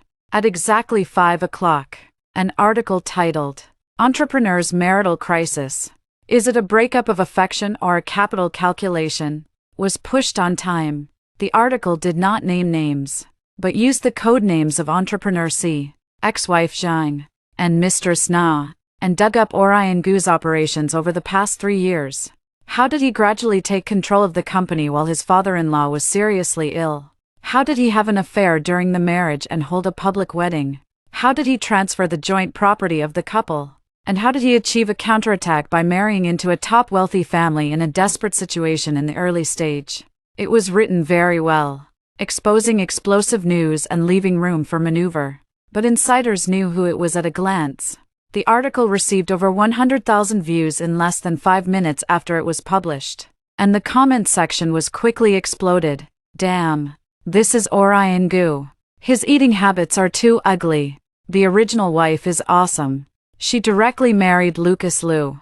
This wave of counterkill is perfect. So he is Lily Shin. Isn't she always setting up an independent woman persona? It turns out that she is a mistress who came to power. C is finished. Offending the Liu family. Don't even think about mixing in the circle in the future. Am I the only one who feels sorry for the original wife? She was bullied for 3 years and finally turned over. I closed the page and didn't read any further. The phone started vibrating. It was an unknown number. I pressed it off and it vibrated again. I pressed it off again. After pressing it off 7 or 8 times in a row, it finally stopped.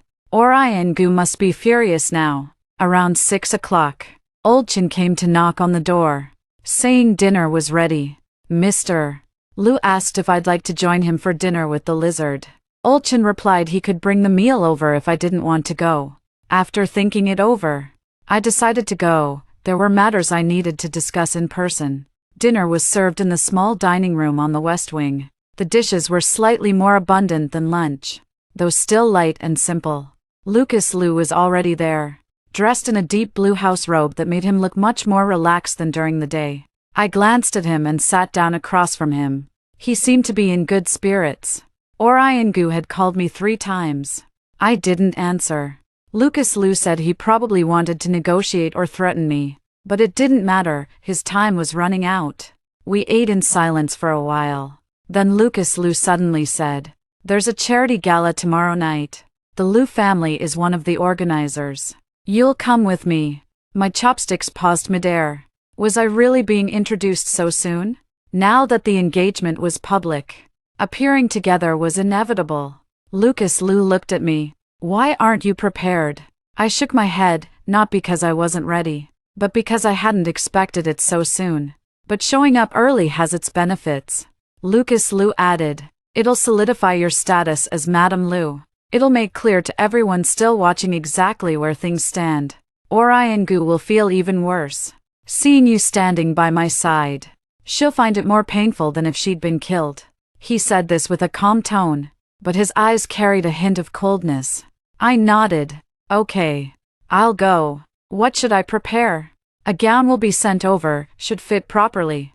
As for jewelry, you can pick from the Liu family's collection, or buy your own, put it on my account." Lucas Liu said, "Just stay yourself. Madame Liu doesn't need to please anyone, least of all me." That statement was full of confidence. I understood. After dinner, Lucas Liu went to the study to deal with work. I returned to the east wing, and as I just stepped inside, my phone rang. This time, it wasn't an unknown number, it was Orion Gu. I stared at the screen for several seconds before answering, then said nothing. "Iris Lin."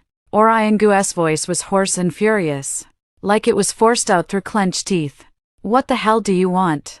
Are you going to let Lucas Liu work behind the scenes? I published that report, I don't think you really believe I can't handle you. Do you?" I walked to the window, gazing at the darkening sky outside. My tone remained calm. "Every single thing written in that report is the truth." "Truth?" he shouted back. "Those are just business maneuvers. You were stupid enough to sign it yourself. Now you're trying to shift the blame. Let me tell you about that equity holding agreement. I have plenty of ways to make it null and void. You won't get a cent. Go ahead. Try it. See whose lawyer is better, yours or Liu's legal team."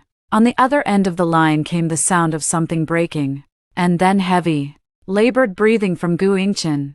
After a long silence, his voice dropped, carrying a strange, calculated attempt to soften the tone. "Iris, do we really have to go this far? 3 years of marriage, did I never show you any sincerity? Yes. I admit I did some things that hurt you, but it was because I was bewitched by Lily Shin. She seduced me. I was momentarily lost. I laughed, I really did laugh. Orion Gu. Even now, you're still pretending. If she seduced you, then why did you buy her a house and a car? Why did you misappropriate Lin Group funds to invest in her company? Was that also because you were bewitched? I'll compensate you. Orion Gu spoke urgently. Just tell Lucas Liu to stop. Get the media to retract the stories. And we'll talk about Lin Group's equity. I'll give you back part of it. We can even stay married. You can keep the title of Mrs. Gu. Do whatever you want, I won't interfere. Then what? I interrupted him. Would I just continue playing the role of your gilded caged bird? Watching you, Lily Shin, and your child happy as a family of 3. Orion Gu. What do you take me for? What do you want? He roared again, as if he wouldn't be satisfied until he forced me to my death. Iris Lin. Let me tell you, a cornered dog will jump over a wall. If you really push me to the brink, I'm capable of anything.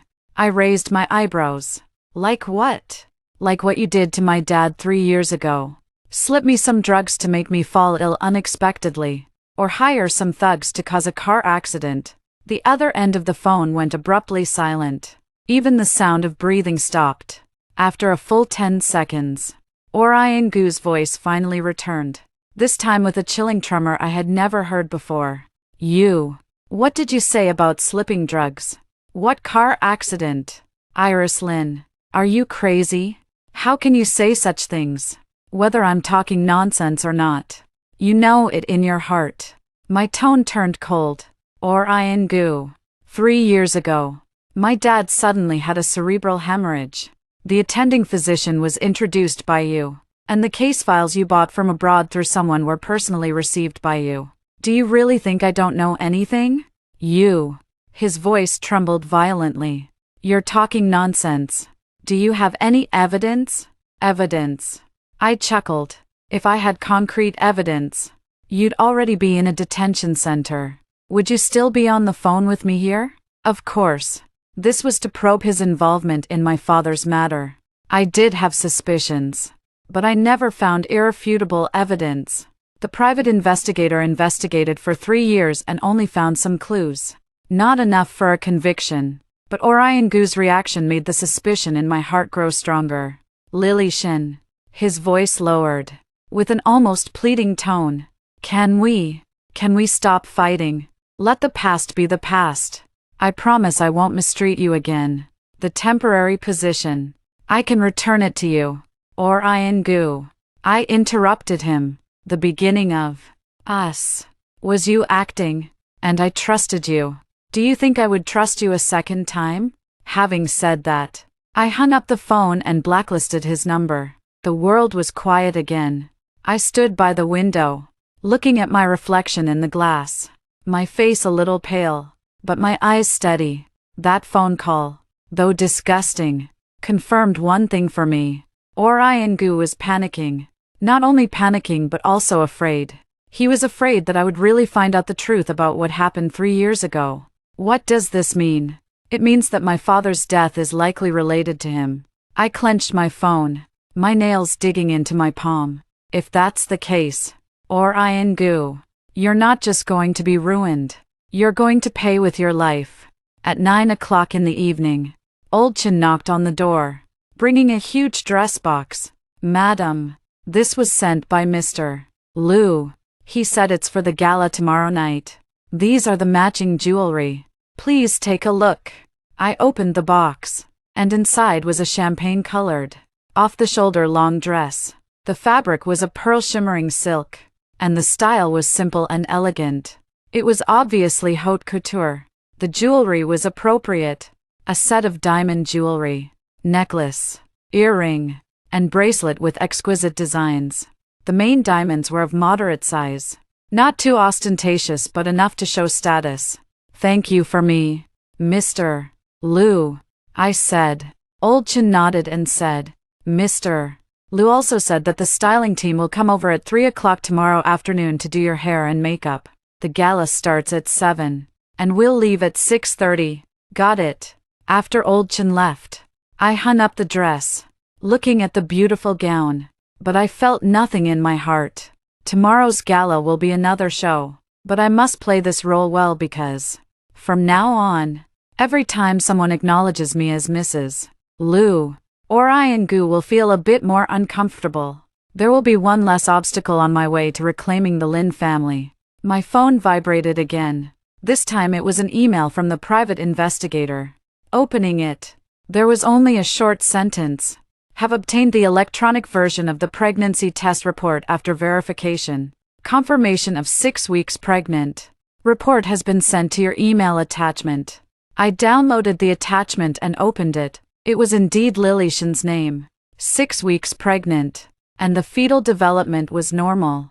I saved the report and then replied to the email. Find a way to let Orion Gu accidentally see this report. Choose the timing for tomorrow night. Tomorrow night is the charity gala, and I want to make Orion Gu lose his composure in front of everyone again. After sending the email, I turned off the computer and went into the bathroom. As the hot water poured down, I closed my eyes. But my mind was exceptionally clear. Tomorrow will be a tough battle. I will make my first public appearance as Mrs. Liu, facing countless curious, scrutinizing, and even hostile gazes, dealing with all kinds of possible difficulties.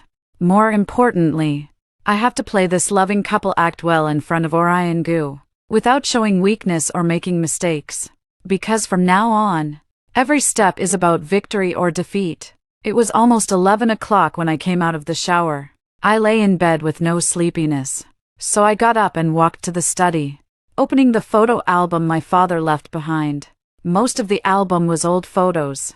Some of my father when he was young, some of me when I was a child, and some of the team photo when Lin's enterprise was first founded. At that time, my father had light in his eyes and a hearty smile. I turned to the last page, where a wedding photo of me and Orion Gu was clipped. In the photo, I was wearing a wedding dress and smiling sweetly. Orion Gu had his arms around me, looking gentle and considerate. How ironic. I took out that photo, tore it in half, then tore it into 4 pieces, and finally threw it into the shredder. The shredder buzzed, and the photo turned into tiny pieces. Just like my 3-year marriage with Orion Gu. It was a joke from the beginning, and now even the fragments should not be left behind. When I lay back on the bed, I finally felt sleepy. In a daze, the phone screen lit up. A message from Lucas Liu, with only 2 words. Good night. I looked at the 2 words, paused for a few seconds, and replied, good night. Then I turned off the phone and closed my eyes. Tomorrow is another new day, and it is also the first day that I, as Iris Lin, truly start over. The next day at 3 o'clock in the afternoon, the styling team arrived at the Dongi suite on time. There were 5 people, led by a neat female stylist in her 40s, surnamed Tang. The team she brought included a makeup artist, a hairstylist, a manicurist, and an assistant. Ms. Tang looked me up and down, nodded and smiled. Miss Lin has a good foundation and her skin is in good condition. Mr. Liu explained that tonight's look should be elegant and generous, but not too ostentatious. We will do skincare first, and then try on makeup. I was pressed into a makeup chair, closing my eyes and letting them do whatever they wanted. Hot towel compress, essence massage mask. After a set of procedures, my skin did feel a lot brighter. Span in the gap between skincare. I closed my eyes and asked Ms. Tang if she had been cooperating with the Liu family for a long time, 7 or 8 years. Ms. Tang skillfully massaged my shoulders and neck. I am responsible for several ladies and misses of the Liu family. Mr. Liu rarely asks about styling matters himself, but he specially called to tell me this time, which shows that he cares about Miss Lin very much. I didn't answer. Cares. Maybe just because he needs her. Mrs. Liu is impeccable at her first public appearance. Span. After the pampering, the makeup began. The makeup artist had a gentle touch, using only top-tier brands. Once the makeup was done, I looked at myself in the mirror. My eyebrows were perfectly shaped, and the eye makeup accentuated the contours of my eyes without being overly heavy. The lipstick was a muted, orangey rose shade that brightened my complexion. "How do you feel, Miss Lin?" the makeup artist asked. "It's great," I said. "I look refreshed, but not in an artificial way." "That's good," she replied. Teacher Tang came over and started on my hair. He swept it up, arranging it into a loose bun at the back of my head, leaving a few strands to frame my face, creating a look that was both casual and refined. After my hair was done, the manicurist gave me a simple French manicure, the color perfectly matching the gown. By the time everything was finished, it was already 5:30. Teacher Tang had someone bring over the gown and helped me into it. The champagne-colored silk dress complemented my skin tone. The off-the-shoulder design showcased my collarbones. The waist was fitted just right, and the skirt had a beautiful drape. As for the jewelry, Teacher Tang opened the jewelry box. The cool diamonds of the necklace touched my skin as I put it on, followed by the earrings and bracelet. The accessories instantly gave me a different presence. I looked at myself in the mirror. This was indeed me, but not entirely. The Lin Mani who had been docile and patient in the Gu family's old house for 3 years had died yesterday. Standing here now was the heir to Lin Corporation, the fiancé of Lucas Liu, a woman who was going to take back everything that belonged to her. "Beautiful," Teacher Tang said from behind me, looking in the mirror. "Mr. Liu has excellent taste. This look suits you perfectly." Just as he finished speaking, a knock came at the door. An old Chen's voice came from outside. "Madam, Mr. Liu is here. Please, come in." The door was pushed open, and Lucas Liu walked in. He had already changed into his evening suit, a perfectly tailored deep black that accentuated his broad shoulders and narrow waist. When he saw me, he paused, his gaze lingering on me for a few seconds. "Ready?" he asked. I nodded. "Let's go then." "No rush." Lucas Liu walked over and took out a small box from his pocket. He opened it, revealing a brooch. The design was simple, a feather encrusted with tiny diamonds. "This goes on the dress." Teacher Tang took the brooch and carefully pinned it on my left shoulder. It was very delicate, not flashy, but added a touch of brightness. "Thank you," I said. "It's my pleasure." Lucas Liu extended his arm. "Let's go, Mrs. Liu." I took his arm and walked out of the suite with him. 2 black Rolls-Royces were already waiting downstairs. Lucas Liu opened the door of the first car for me. I got in, and he followed. The car smoothly drove out of the manor. The banquet was held in the ballroom of a top hotel in the city center, about a 40-minute drive. On the way, Lucas Liu gave a brief explanation. In addition to business people, there will also be some celebrities from the political and cultural circles tonight. The Liu family is one of the organizers. We don't need to socialize deliberately, but we should greet the people we need to greet. Is there anyone I need to pay attention to? "A few key people," Lucas Liu said. "There's one Jew from the planning bureau. His wife likes jewelry. You can start a conversation from that angle. There's also President Li from Hang Seng Bank. His daughter just returned from abroad and is about your age. You can talk about your study abroad experiences. As for the others, we'll see." I noted them down one by one. Lucas Liu added, "Orion Gu should also come to this kind of occasion, even if he doesn't want to show his face. He has to come for the company's sake." "I know," I said. "I prepared a gift for her." Lucas Liu turned his head to look at me. "Oh, Lily Shen's pregnancy test report." I smiled. "I've already had someone inadvertently reveal it to her.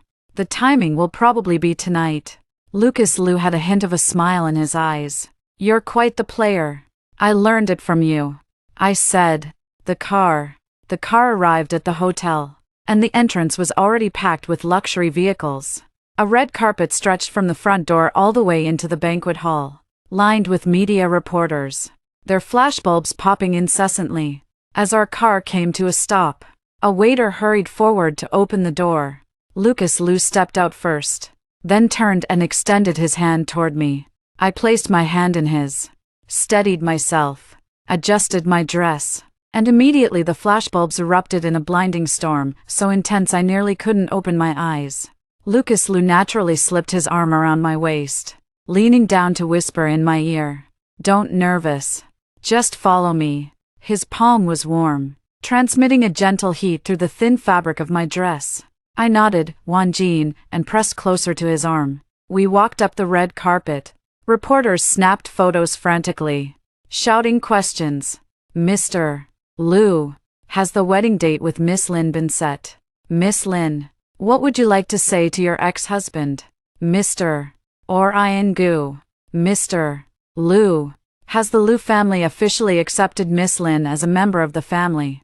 Lucas Liu refused to answer any of them, simply smiling politely and occasionally nodding at the press.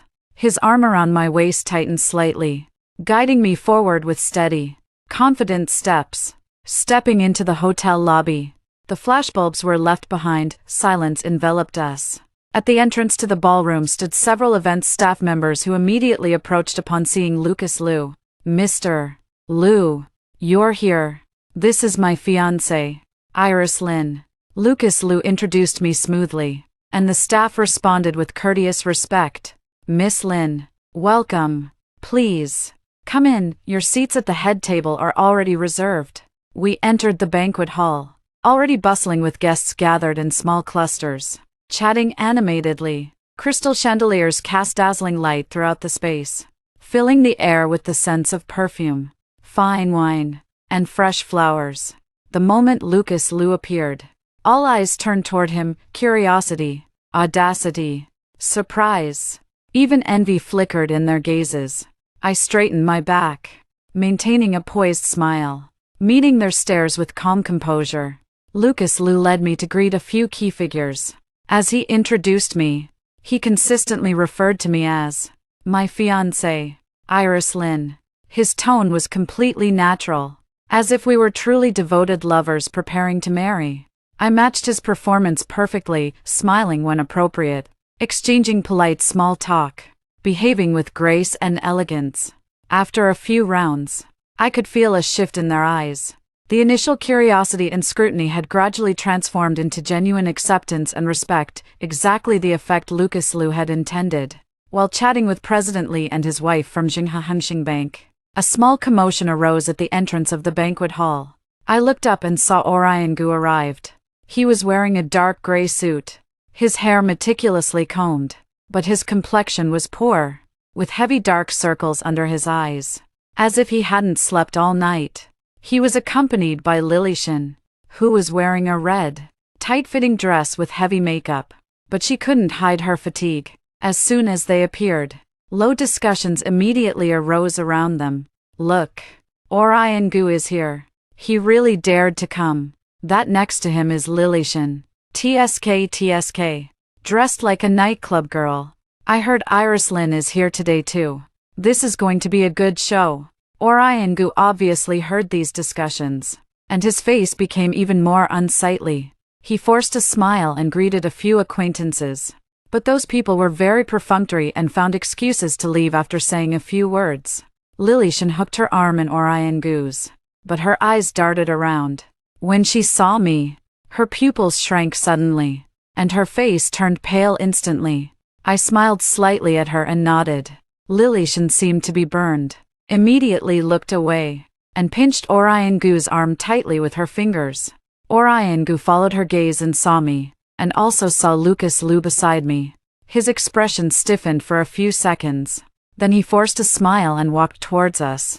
The people around fell silent, their eyes fixed on our side. Orion Gu walked up to us. First looked at Lucas Liu. "President Liu, long time no see." Lucas Liu nodded lightly. "President Gu." Orion Gu then looked at me, his eyes complex. "Iris, you look beautiful today." I smiled and said, "Mr. Gu and Miss Shen also make a very good match today." These words were polite, but everyone present could hear the sarcasm in them. Lilishan bit her lip and suddenly spoke, her voice sharp and thin. "Miss Lin." "Oh, wait, should I call you Mrs. Liu now? Congratulations on finding your next husband so quickly." As soon as she spoke, A few muffled sobs echoed around. Lucas Liu grew cold-faced and was about to speak, but I gently placed my hand on his arm. I turned toward Lilishan, my smile unchanged. Ms. Shen. Really now, Mr. Gu and I have already formally separated and are going through divorce proceedings. Men and women marrying is no concern of mine. But I hear you're about to have good news. Congratulations. Lilishan turned pale. What do you mean? Oh, nothing in particular. I took out my phone from my handbag, unlocked it, tapped open a photo, then turned the screen toward her. I heard you recently went to the hospital for a checkup. Results seem quite favorable. Here's a screenshot of the key details from your examination report. On the screen were clearly visible words. Name, examination date, diagnosis results, intrauterine early pregnancy, and 6 weeks pregnant. Lilishan's face instantly turned as pale as paper. Oriangu also saw the screen. He turned sharply toward Lilishan, his voice trembling. Why, you're pregnant? Lilishan stammered, unable to speak. I put my phone away, my tone still gentle. Didn't she tell you? Then again, perhaps she wanted to surprise you. But, Mr. Gu, since you're already having a child, you should treat her properly. Unlike how you treated me, starting something and then abandoning me. People around us were already secretly taking photos with their phones. Oriangu's forehead twitched violently as he glared daggers at Lilishan, squeezing out one word through clenched teeth. When did you know? Why didn't you tell me? Lilishan tears welled up. You said you were drowning in mess after mess. I just wanted to wait until things calmed down before telling you. When things settled down. Oriangu suddenly raised his voice. Do you know what time it is right now? You damned Mr. Gu. Lucas Liu interjected calmly, his voice low but carrying undeniable authority. This is a public venue, please mind your conduct. Oriangu snapped silent, his chest heaving violently. He glanced at Lilishan, then at me, before glaring fiercely at Lucas Liu, then dragged Lilishan away. Turning abruptly, Lilishan stumbled awkwardly, nearly twisting her high heels, and the two of them vanished into the crowd, looking utterly flustered. For a few seconds, the crowd fell silent, then exploded into louder murmurs. I gently took Lucas Liu's arm again and looked up at him. Sorry, I was a bit impulsive just now. He glanced down at me, a flicker of emotion in his eyes that I couldn't quite read. You did well. That kind of person deserves to have their facade torn off in public. He paused, then leaned closer, his voice dropping to a whisper near my ear. But next time, give me a heads up. If he gets angry and lashes out, I'll be able to protect you. Warm breath brushed against my earlobe, and my heartbeat skipped a beat. I gave a small nod. The dinner formally began, the host gave a speech. The charity auction commenced, followed by performances, all unfolding in perfect order. I sat beside Lucas Liu at the head table, exchanging occasional remarks, mostly staying silent, watching the stage with quiet focus. Several people came by to toast us, but Lucas Liu smoothly declined on my behalf, saying he couldn't drink, a natural, seamless gesture, as though we were truly a loving couple. During the auction, Lucas Liu bid on a contemporary painting and donated 1 million. I placed a bid on a pair of antique earrings, paying 300,000. Like it? He asked. It's okay, I replied. Mainly for charity. He smiled but said nothing further. Halfway through the dinner, my phone buzzed. It was a message from the private detective. Oriangu and Lilishan had an argument in the parking lot. Lilishan slapped Oriangu, then drove off alone. Oriangu stayed in his car for 10 minutes before heading toward the office. I replied, got it. Put my phone away. And when Lucas Liu asked if Oriangu and Lilishan had broken up, I said quietly, Lily slapped Orion and left. Luhan raised an eyebrow. Fast work. The show's just beginning, I said. The banquet ended around 9:30. Lucas Liu and I bid farewell to the host together, then left the ballroom under everyone's watchful eyes. As we stepped outside the hotel, light rain was still falling. He tried to hold an umbrella to escort us to the car. Inside the car, it was quiet, only the sound of rain tapping against the window. After driving a short distance, Lucas Liu suddenly spoke. "You did well tonight." "So did you," I said.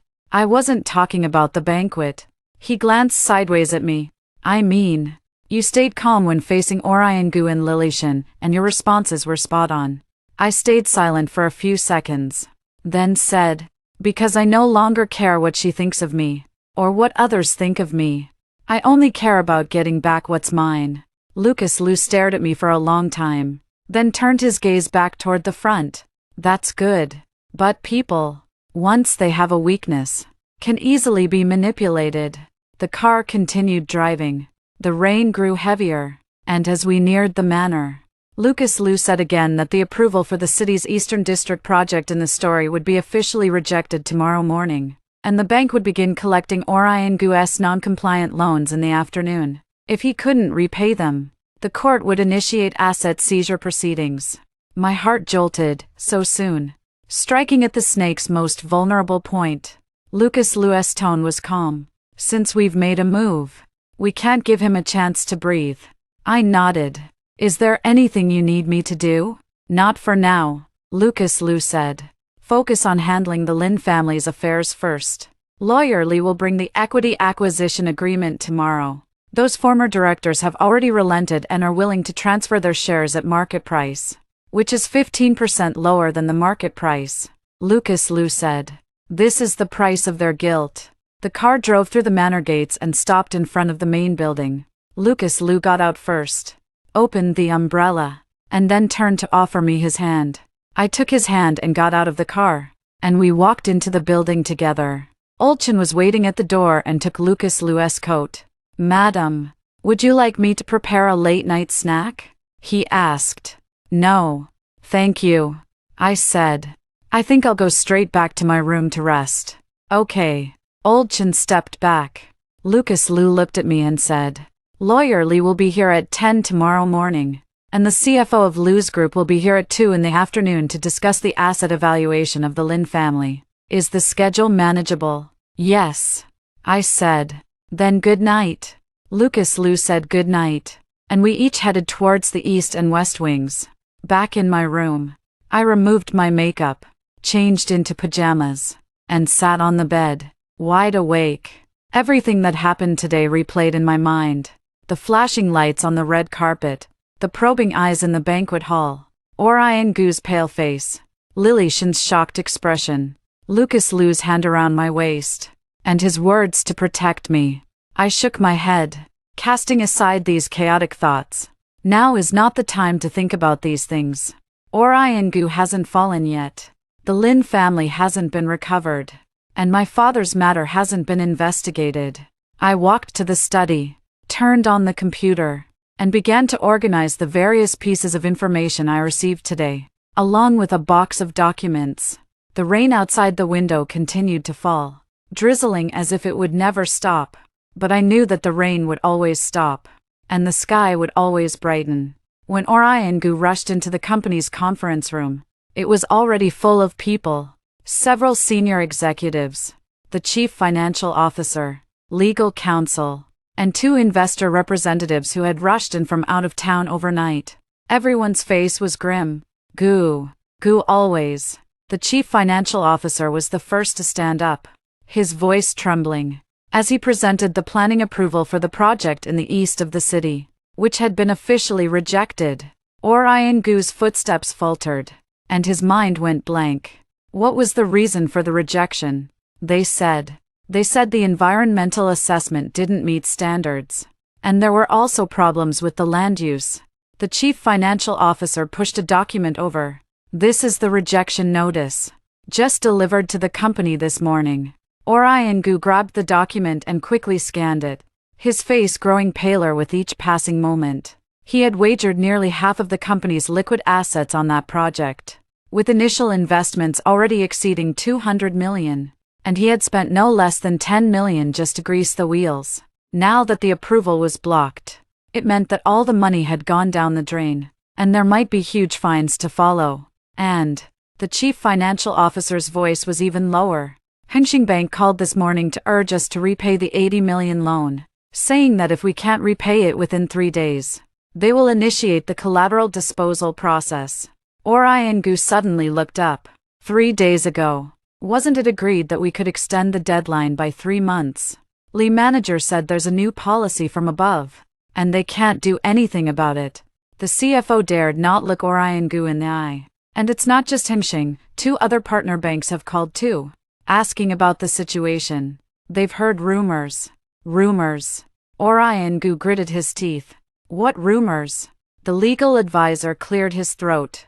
Stealing himself. Mr. Gu. After yesterday's article came out, another follow-up piece aired this morning. This time, it directly named you, accusing you of misappropriating temporary funds. It even included partial bank transaction screenshots. The regulatory authorities might already be paying attention. This is why the banks are urgently demanding loan repayment, trying to protect themselves. Orion collapsed into his chair, trembling hands. The conference room fell silent as the executive team looked at each other in shock. The representative from the investors exchanged glances, and one balding middle-aged man sharply tapped the table. Mr. Gu. The bald man spoke, his tone icy. We originally invested based on the prospects of the City East project. Now the project has collapsed, and the company is caught in this negative media storm. How do we protect our capital now? Mr. Wang, let me explain. Orion tried to plead his case. But there's nothing to explain. Another investor representative cut him off. We demand you fulfill the earn-out agreement. You must repurchase all our shares within 7 days. Otherwise, we will initiate legal proceedings and apply to freeze the company's assets. Orion his vision blurred. The earn-out agreement, back then, in a rush for financing, he had signed an extremely harsh clause. If the City East project failed to secure approval within the agreed timeframe, the investors had the right to force him to repurchase shares at original price, with 20% annual interest. He simply didn't have the money now. Mr. Wang. Mr. Lee, can you give us a little more time? Orion his voice full of desperation. I'm actively trying to mobilize funds. As long as we have a chance, if not. The bald man stood up. 7 days. We'll give you 7 days. If we don't see the money in 7 days, we'll meet in court. Finished. The 2 investor representatives walked out without looking back. The door slammed shut behind them, leaving only Orion and his executive team behind. Everyone with heads down, silent, afraid to speak. Long silence passed before Orion finally spoke with a hoarse voice. How much available cash do we have on hand? The CFO reported a figure, pitifully small. Sell everything we can. Orion rubbed his temples. All the properties under my name, and the cars in the garage, list them all for sale. Also contact the overseas fund again, see if that financing deal we discussed earlier can still move forward. The chief legal counsel of hesitated to speak. The overseas fund sent an email yesterday afternoon saying that, given your current personal reputation issues, they have decided to postpone the investment plan. Orion slammed the table. Damn it. A bunch of bastards kicking a man when he's down. The conference room door was suddenly knocked gently. The secretary pushed the door open, her face strange. Mr.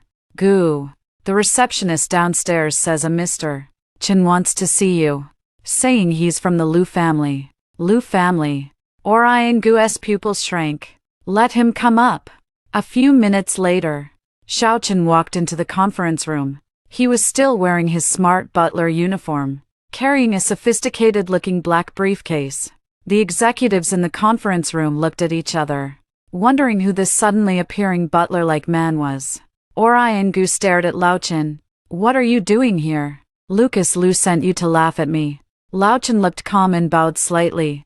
Mr. Gu. I am here on the orders of Madam. Madam.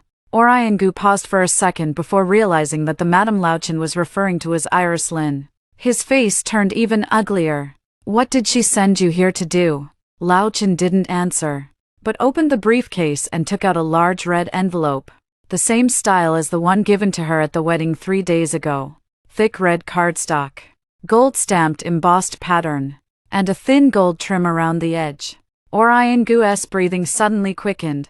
What is this? Lao Chen handed the envelope to him with both hands. His voice steady and clear. Madam said that you may not have seen clearly or had time to look closely at the invitation given to you 3 days ago. So she asked me to send another one. Today is the day Madam and Mr. Liu officially hold their wedding ceremony. Lao Chen continued, each word stabbing into Orion Gu's ears like a needle. The ceremony will begin at 11 a.m. at the Sacred Heart Church in Shijiao. Madam specifically instructed me to personally deliver the invitation to you and welcome you. In the conference room at Li Ling Pass, all the executives stared wide-eyed, disbelief flooding their faces at the scene before them. Orion Gu's hand trembled violently as he snatched the envelope, tearing open the seal. The gold-embossed lettering on the invitations inside page dazzling, blindingly clear. Mr.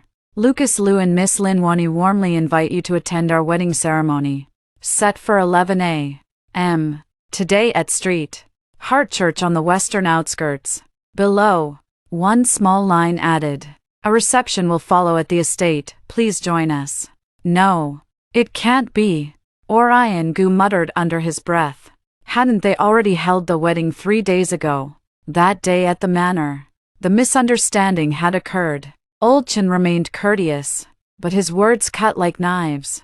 The event 3 days ago at the manor was merely an intimate engagement celebration and signing ceremony. Today was the real, public wedding. He paused, then added, Madam said, since it's a marriage, it should look like a marriage. A wedding dress, a church, a priest, witnesses, everything must be there. Nothing can be missing.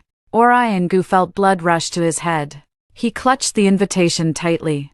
The paper's edges bent and deformed from the pressure. Was this intentional? He shouted at Old Chen. He deliberately chose today, the moment I'm completely overwhelmed, he just wants me to die. Old Chen's face remained impassive. Mr. Gu, you misunderstand, he said calmly.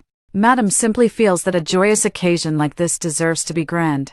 As for your situation, Madam said, if you truly can't make it, you're welcome to stay away. The invitation was delivered, our sincerity is already conveyed.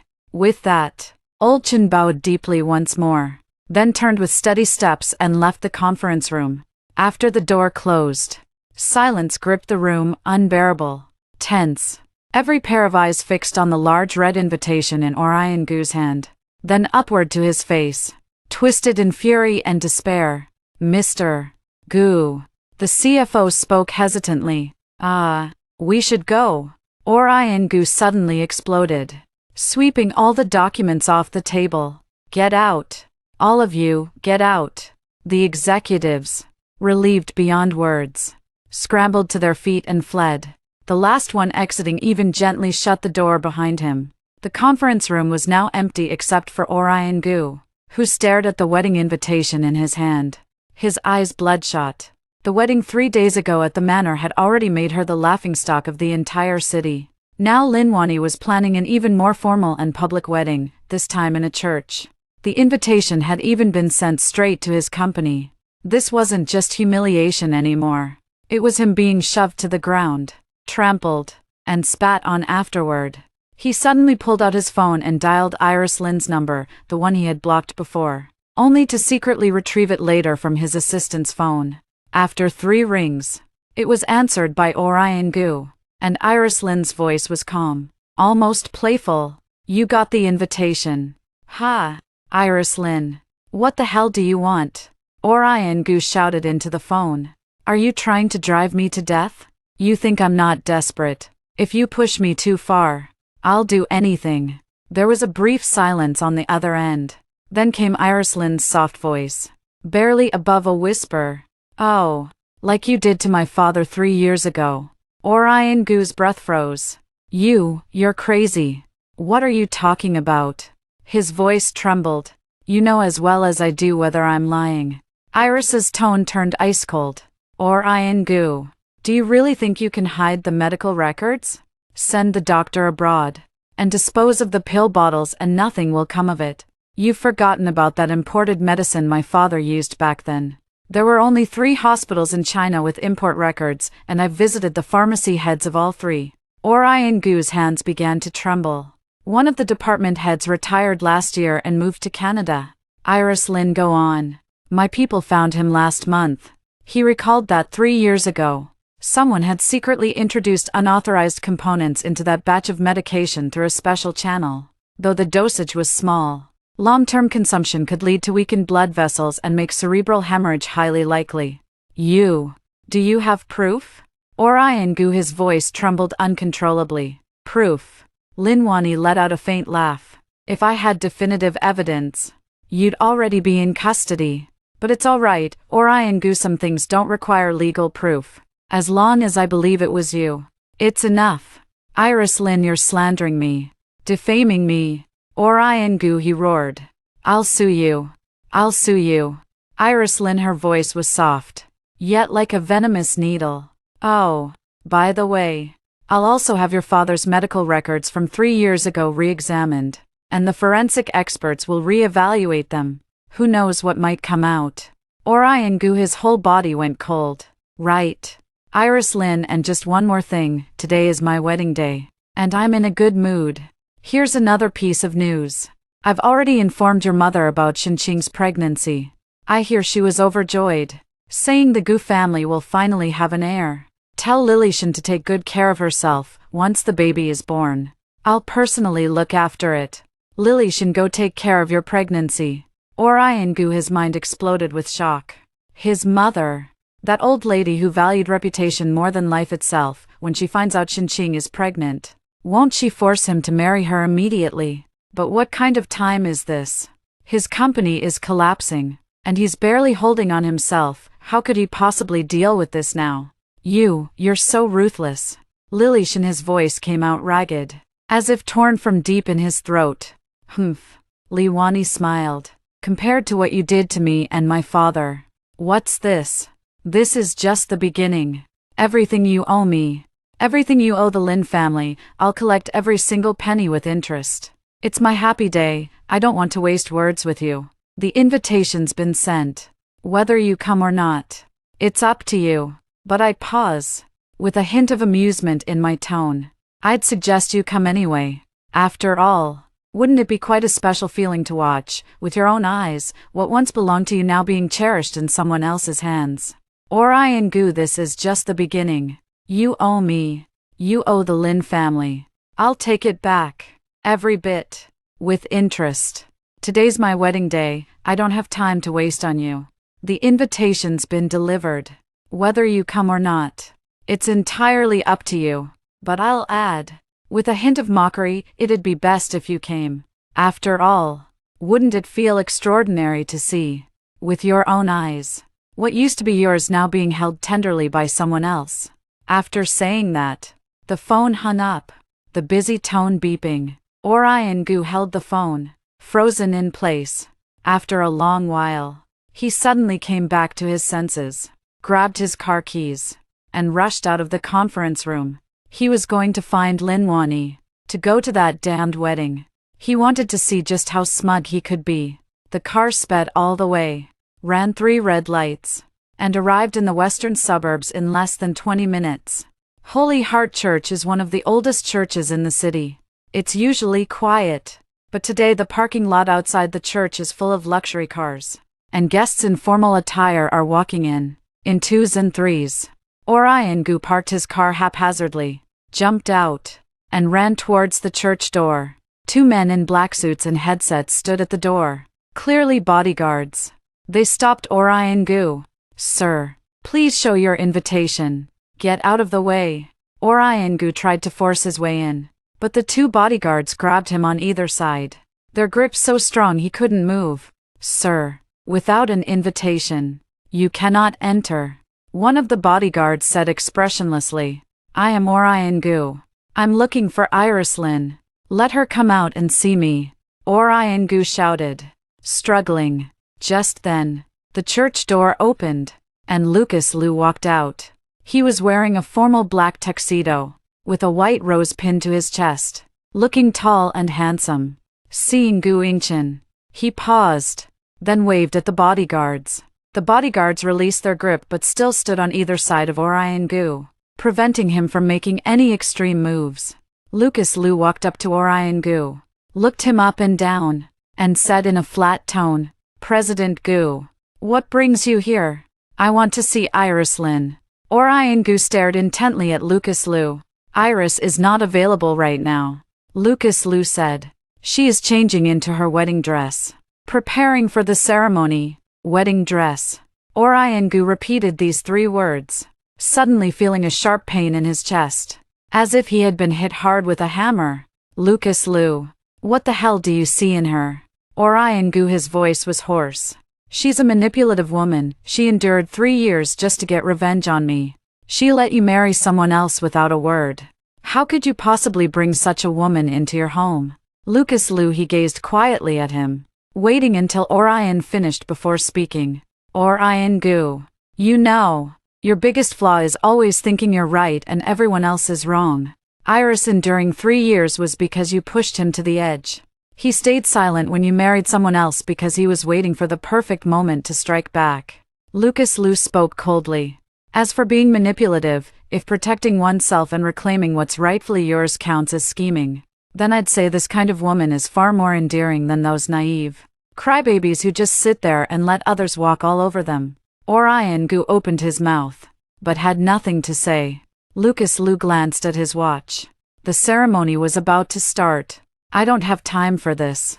If you want to come watch, sit quietly and behave. But if you come to cause trouble," I paused, my gaze sweeping over the 2 bodyguards. "Don't blame me if I'm not holding back." With that, Lucas Liu turned and walked back into the church. Orion Gu stood frozen on the spot, trembling all over. He watched the church doors close slowly, listening to the faint echo of organ music drifting from within. Suddenly, the whole world seemed to spin. He had lost, completely, utterly, not to Iris Lin, nor to Lucas Liu, but to himself, to his greed, arrogance, and stupidity. The 2 bodyguards remained flanking him, silent and immovable, like 2 mountains. After a long silence, Orion Gu finally turned slowly, dragging his heavy steps toward his car. Before getting in the car, he looked back at the church one last time. The sunlight shone through the stained glass windows, casting colorful shadows on the exterior of the church. A dazzling beauty. I wasn't inside the church. Lucas Liu had arranged a live broadcast screen in the dressing room. I could clearly see everything happening at the church entrance. Watching Orion Gu being held by bodyguards like a stray dog. Watching him roar at Lucas Liu. And watching him finally turn away, dejected.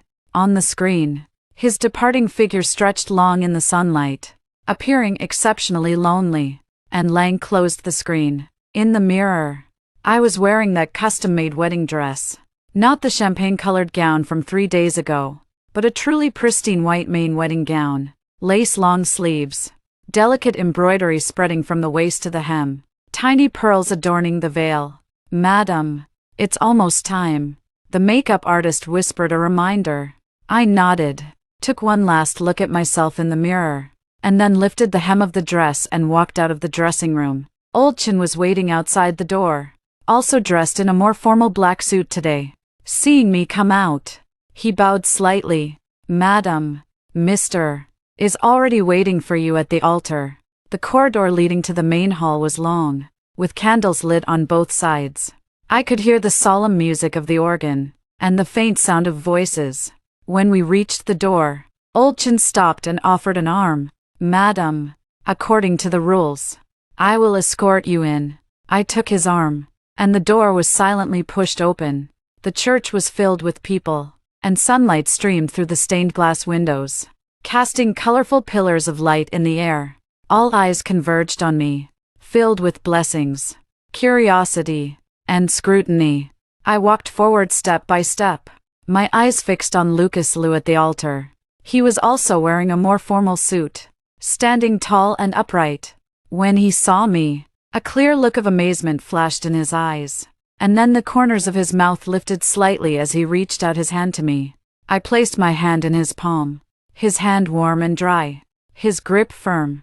The priest stood before us and began to read the vows, the whole process solemn and concise. During the exchange of rings, Lucas Liu took my hand and slowly slid the diamond ring onto my ring finger. The size a perfect fit. The diamond refracted a brilliant light in the sunlight. And I also placed the matching men's ring on his finger. The groom may now kiss the bride, the priest said. Lucas Liu lowered his head and approached me, slightly tilted his face up, and closed his eyes. His kiss was very light, landing on my lips, lingering for only 3 seconds. And then he pulled away, polite and restrained, befitting the proper boundaries of this cooperative marriage. Applause erupted, and the ceremony ended. According to the schedule, we were to first take a photo with the priest, then go to the living room to rest briefly, and prepare for the upcoming reception. Just as I reached the entrance of the living room, I heard a commotion from outside. "Let me in. I'm looking for Iris Lynn." It was Orion Gu's voice, hoarse and frantic. The bodyguard's voice was calm. "Sir, please leave, or we will have to call the police." "Call the police." "Fine. Let the police come. I want to see if the police will handle bigamy." Orion Gu's voice grew louder and louder. "Iris Lynn, you come out here. Do you think hiding inside will do any good? I'm telling you, our divorce hasn't been finalized yet. Legally speaking, you are still my Orion Gu's wife. What is this you're doing with Lucas Liu? This is bigamy. It's against the law." Inside the living room, the faces of several relatives and friends who had arrived early to wait for photos changed, and they looked at each other in dismay. Lucas Liu's expression darkened. He gently patted the back of my hand. "You rest here. Should I go handle this?" I grabbed his arm. "He's here for me. I'll go myself." Lucas Liu glanced at me and nodded. "I'll go with you." We walked to the entrance of the living room, pushed open the door, and Orion Gu was standing in the hallway, 2 bodyguards blocking him, but he was emotional and kept trying to push forward. His hair was disheveled, his tie was askew, and his eyes were bloodshot. He was completely unlike the elite entrepreneur he usually was. Seeing me come out, he suddenly stopped moving, staring intently at the wedding dress I was wearing, then at Lucas Liu beside me, and finally his gaze landed on our hands.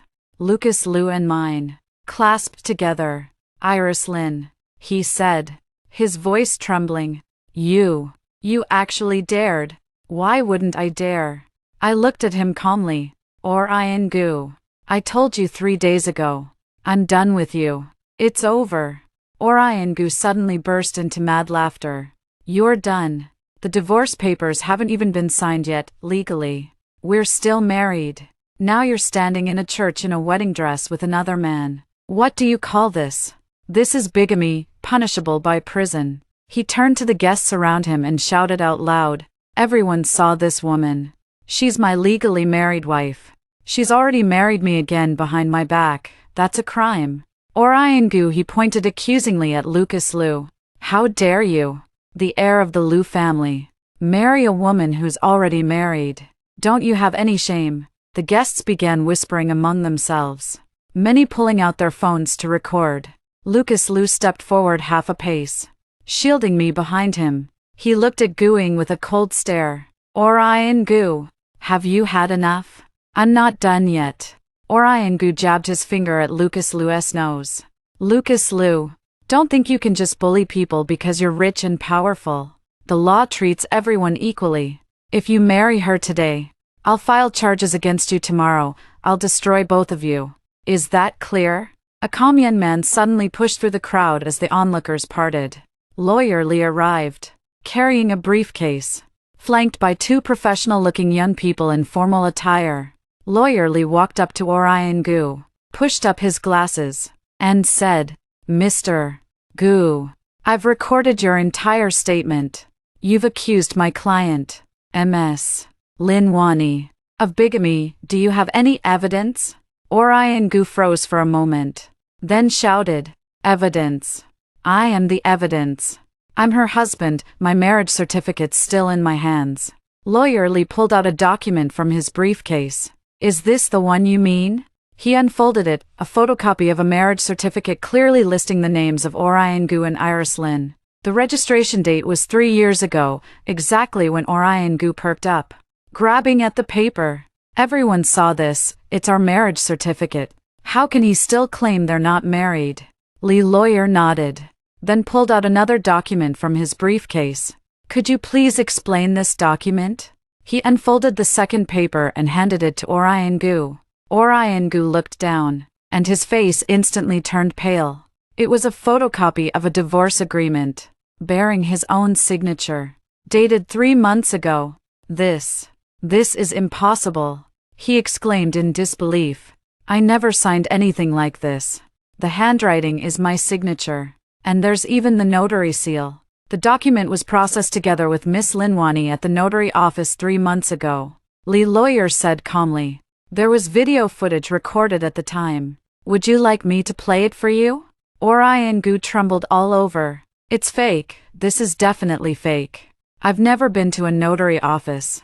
This signature is forged. We can conduct a handwriting analysis to confirm, said the female lawyer standing behind Lee lawyer. She stepped forward and pulled out another document. Also, Mr. Gu, I have another document I believe you should see.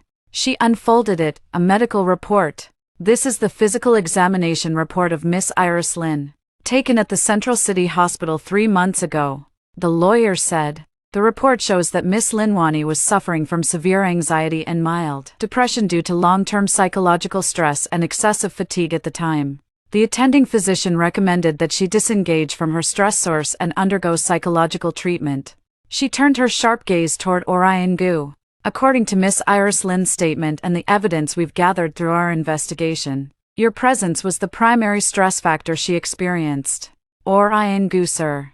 For a long time you've subjected me to emotional abuse, verbally humiliated me, and maintained an improper relationship with a third party, Lillitian lady, even openly preparing for marriage, causing her severe mental distress. Orion Gu turned pale. Are you lying? Are you making this up? The judge will decide. The female lawyer put down her report. 3 months ago, Ms. Linwani approached you requesting a divorce by agreement, offering to make concessions in property division, just to end this painful marriage as soon as possible. You agreed at the time and signed this agreement. Now why are you trying to back out? No, I never signed it. Orion Gu shouted hysterically. It's you who forged it. It's Iris Lin, the scoundrel who's framing me. Mr. Gu, please be mindful of your words. The lawyer spoke coldly. Your current conduct constitutes defamation and slander. If you continue, my client has the right to sue you. Orion Gu gaped like a fish out of water, gasping for breath. A hush fell over the crowd, everyone watching the scene unfold. I gently pulled away from Lucas Lues' grip and took a few steps forward, stopping right in front of Orion Gu. He looked at me, his eyes brimming with hatred, defiance, and a faint plea. Orion Gu, I began, my voice soft yet audible to everyone nearby. 3 months ago, when I came to you with that agreement, what exactly did you say? Orion Gu trembled uncontrollably, unable to speak. I answered for him. You told Linwani, right now, if you divorce me, where will you go? Your father is dead. Lin Group is in my hands. And your relatives on your mother's side have already cut ties with you. Without me, you're nothing. A low murmur of weeping rose from the crowd. I continued.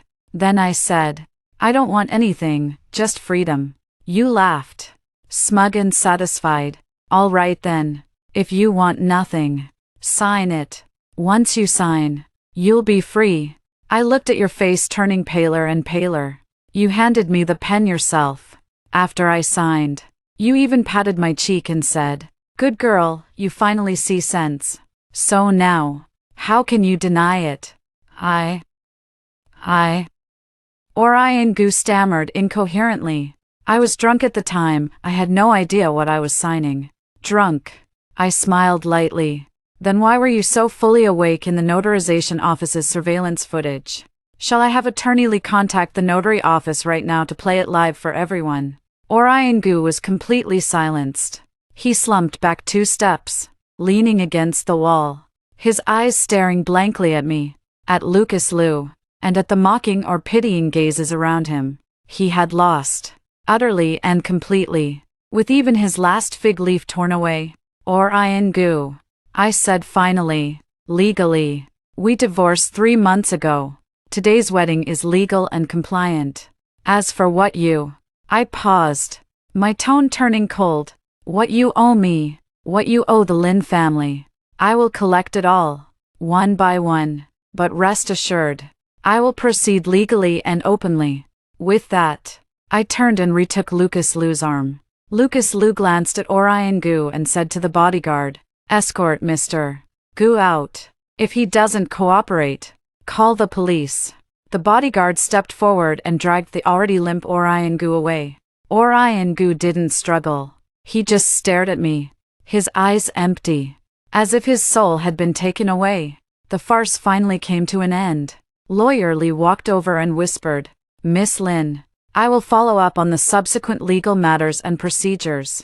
Also, those former directors have agreed to come tomorrow morning to sign the equity transfer agreement. Thank you for your hard work.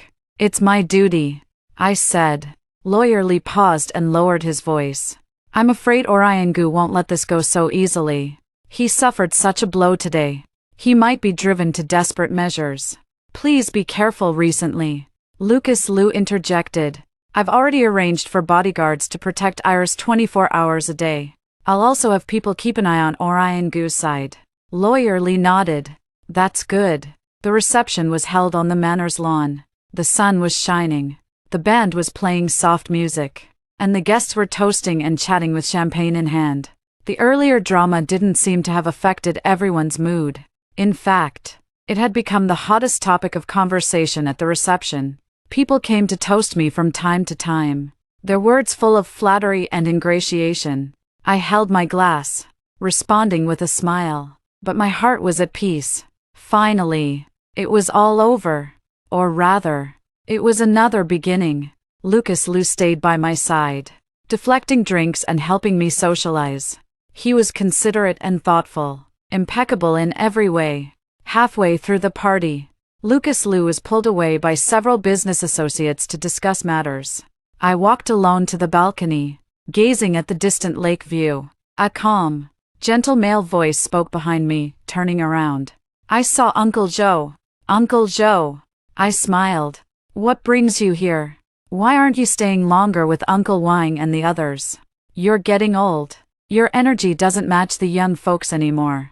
Uncle Joe walked to my side and also looked out at the lake. "Iris," he said, "you did wonderfully today." I fell silent for a few seconds. I didn't just take back something I owned. I said, "It was more than that." Uncle Joe turned to look at me, his eyes filled with both pride and deep concern. "What you've reclaimed is not just property, you've regained your dignity, and your father's reputation." I felt a lump form in my throat. It had been 3 years since I'd last heard someone say such words to me. "If your father were here to see you today," he added softly, "he would be so proud."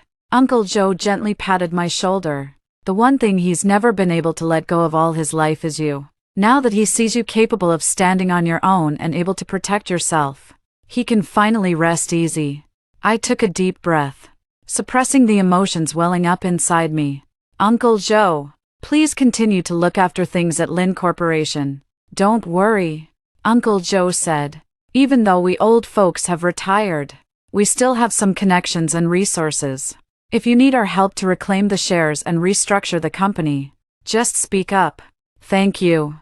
He chatted with me for a while longer, then was called away by someone else.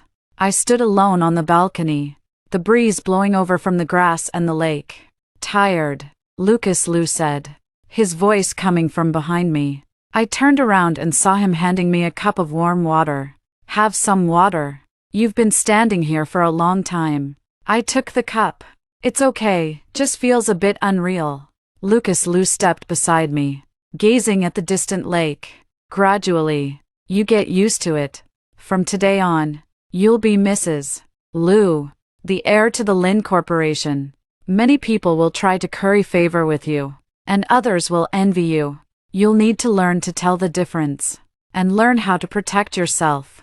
I turned to look at him. And what about you? Do you also want me to learn to tell the difference? To protect myself. Lucas Liu paused, then smiled. I don't have ill intentions toward you, for now. But the future is long. Who knows? Lucas Liu spoke with a calm tone. But for now, at least, we're allies.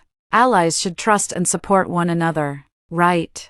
I looked into his deep eyes and nodded. Yes. The reception lasted until evening.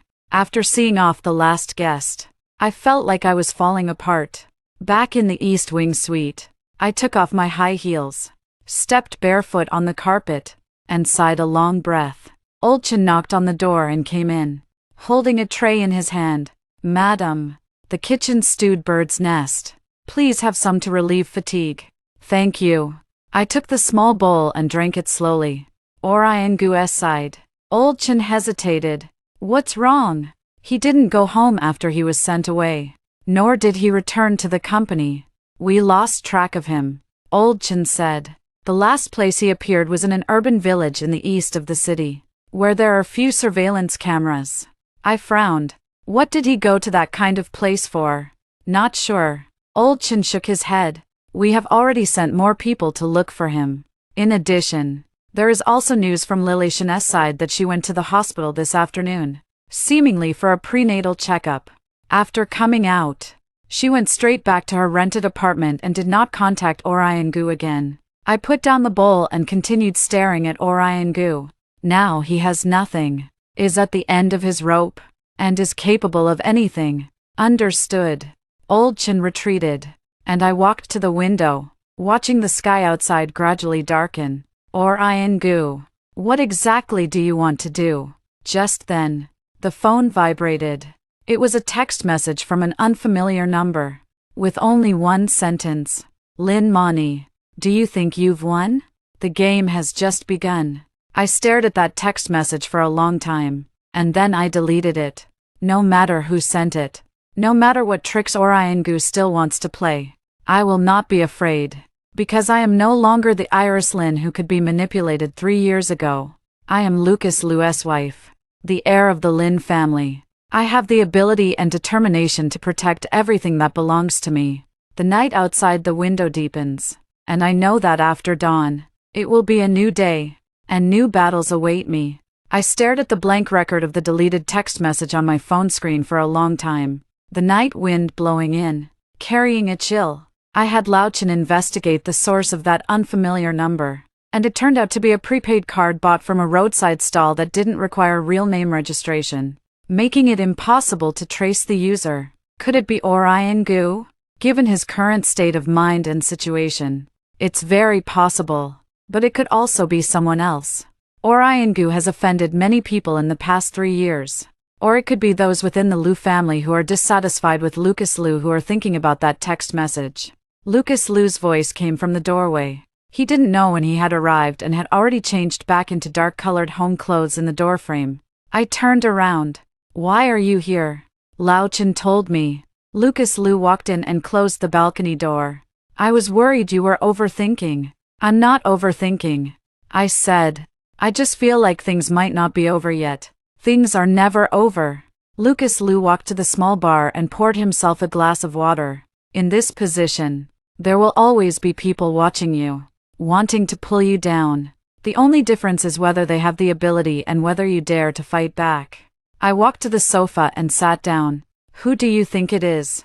Orion Gu is the most likely. Lucas Liu held the water glass and sat down on another single sofa. He has nothing now. He is desperate. It's not strange that he would do this kind of thing. But what? But given his current state, he shouldn't be able to come up with a somewhat technically sophisticated method like using an anonymous card. Lucas Liu pondered. It's more likely that someone taught him, or is using him as a pawn to test us. Test what? Test your reaction. Test my attitude. Test the strength of our marriage. Lucas Liu looks at me. The Liu family isn't a solid block, many are waiting for my mistake. And you're the partner I've chosen. The biggest variable I currently have. I get it. So that message probably wasn't just aimed at me. I'm right, aren't I? Lucas Liu nods. So don't worry too much. We'll deal with whatever comes. One problem at a time. As long as we stay composed, they won't find a weak spot. We sit in silence for a while. The only sound in the room is the ticking of the wall clock. What's the next move? Lucas Liu asks. First, reclaim the shares of Lin Corp. I say. The lawyer, Lee, said the former board members will come tomorrow morning to sign the agreement. After that, my shareholding should exceed 51%, giving me absolute control. Then what? Then we reorganize the company. I rub my temples. Orion Gu has drained Lin Corp for years. The projects are a mess, and talent has been lost in large numbers. I'll need time to restructure and rebuild the team. Need help? Lucas Liu asks Liu Corp. There are a few solid professional managers we could assign to you for a while. I think for a moment. Shake my head. Not yet. I'd like to start by relying on the original people from Lin Corp, see how many are still usable. Only if it doesn't work out will I ask for your help. Lucas Liu flashes a brief look of approval. Fair enough. People you train yourself are easier to work with. He sits a little longer, finishes his water, then stands up. Get some rest early. Tomorrow, I'll go to the company with you. You'll accompany me. Okay. Lucas Liu reaches the door and turns back to look at me. Isn't it only natural for Ms. Liu, returning to her family company in her new role, to be accompanied by her husband? He says it with utter confidence. I smile. All right. Lucas Liu leaves. I take a shower, then lie down in bed, but can't fall asleep. My mind keeps going back to that message, to Orion Gu's possible next moves, and to the situation I might face when I return to Lin Corp tomorrow. It was just past 1 a.m. when my phone suddenly vibrated. It was Lao Chen calling. I answered immediately. What is it? Madam found Orion Gu. Lao Chen's voice was heavy. He committed suicide in a tiny guest house in the urban village in the eastern part of the city. I sat bolt upright. What? You're kidding. Not suicide. Lao Chen quickly clarified. It was self-inflicted wrist cutting, but the wound wasn't deep. The motel owner discovered him and rushed him to the hospital for emergency treatment. He's currently at the 2nd Municipal Hospital, and the police have already gotten involved. I gripped the phone tighter. How is he? He lost a fair amount of blood, but there's no immediate danger to his life. The doctor said.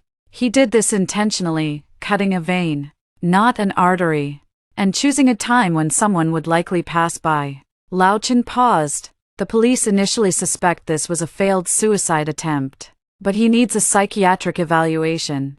Also, they found something in the motel room. What was it? Some printed news articles, negative reports about him, and several photos. Your wedding with Mr. Liu, all marked up in red pen. Lao Chen added. There's also a suicide note. My heart sank. What did it say? Mainly accusations against you and Mr. Liu, claiming you drove him to this point. He said his company collapsed. He lost everybody's support. All because of you too. His voice dropped even lower. He also mentioned your father's incident 3 years ago. My breath caught in my throat. What? What did he say? He said your father's death was an accident, completely unrelated to him. But if someone has to be blamed, it was your father himself. Poor business management. Unbearable pressure. That's what led to it. Old Chen repeated each word slowly. He also said that if I continued pressuring him, he wouldn't mind exposing some truths to the public, letting everyone see just what kind of a so-called Lin family heiress she really is. I remained silent for a long time, so long that Old Chen, hesitant on the other end of the line, finally asked, Madam, are you okay? I'm fine, I said, taking a deep breath. He's currently in the hospital, under police watch. Yes. The doctor said he needs to stay for observation at least 24 hours. Once the psychiatric evaluation is done, police will keep an eye on him to prevent any more extreme behavior. Okay, I said. I understand. Keep watching him. Alert me immediately if there's any movement. After hanging up, I sat motionless in the dark. Orion Gu, that move was truly ruthless, attempted suicide, left a suicide note, and stirred up a storm. That way, public opinion might shift in his favor, making people think Lucas Liu and I teamed up to drive him to the brink. And he deliberately brought up his father, trying to muddy the waters. Does he really want to die? No. Someone truly intent on dying wouldn't choose such a small hotel, wouldn't cut his wrist while avoiding the artery, and wouldn't do it right during a time when someone might happen to pass by. He's staging this, performing for the police, for the media, for everyone. He's using this extreme method to buy himself some breathing room, perhaps even a chance to strike back. I picked up my phone to call Lucas Liu, but glanced at the time and put it down. It's 1:30 a.m. He should already be asleep. Besides, I need to sort this out on my own first. The next morning at 7 o'clock, I got up on time, washed up, changed clothes, and had breakfast, just as usual. At 8 o'clock, Lucas Liu arrived. He looked energetic, as if he hadn't known anything about last night. As we were about to leave, he said, "Wait a second." I replied, "There's something I need to tell you first. I've told you everything that was on Lao Chen's phone last night." Lucas Liu listened without expression, only tapping his fingers lightly on the armrest of the sofa. "What do you think?" he asked. "He's putting on an act," I said. "He's trying to win sympathy with a self-inflicted sacrifice, messing up the situation. So what do you want to do?" I looked into Lucas Liu's eyes and said, "I want to go to the hospital to visit him." Lucas Liu paused for a few seconds, then nodded. "Okay, I'll go with you." At 9 o'clock in the morning, we arrived at the inpatient department of the 2nd Municipal Hospital. A police officer was waiting outside the ward, looking slightly surprised to see us. "Mr. Liu, Miss Lin, what are you doing here?" an officer in his middle age asked. "We heard Mr. Gu had an accident, so we came to check on him." Lucas Liu, his tone remained calm. "How is he now?" "His condition has stabilized," the officer replied. The officer spoke calmly, but his emotions were still clearly stirred up, and he was uncooperative during the questioning. The doctor advised minimizing any stimulation. "We understand," I said. "May we go in and talk with him? There are some things that need to be clarified in person." The officer hesitated, glancing at Lucas Liu, then at me, before finally nodding. "All right, but keep it brief, and it's best if we're present the whole time." With that, the officer opened the door and we stepped inside. Inside the ward, Orion Gu lay in bed, his left wrist wrapped in thick bandages, his face pale as paper. When he saw us, his pupils widened sharply, and his body instinctively recoiled. You came for what?" His voice was hoarse, laced with evident fear and hatred. I stopped a few steps away from the bed, staring at him. "I heard you were in trouble. Did you come here to gloat?" Orion Gu let out a bitter laugh. "Iris, are you satisfied now? My company's gone. My money's gone. Even my will to live is gone. You've finally gotten your revenge. Happy now? Your company collapsed because of your illegal operations and misappropriation of funds. Your money disappeared due to your failed investments and the betting contracts you signed. And your life. That was your choice. No one forced you." "No one forced me." Orion Gu suddenly became agitated, trying to sit up, but was held down by the police. "You're forcing me into a corner. You're conspiring against me. Those reports, those accusations, they were all you. Was what was written in the reports true?" I countered. "Were the materials you submitted for the accusations genuine?" "Orion Gu, dare you say you didn't do those things?" Orion Gu, his mouth hung open, but no sound came out.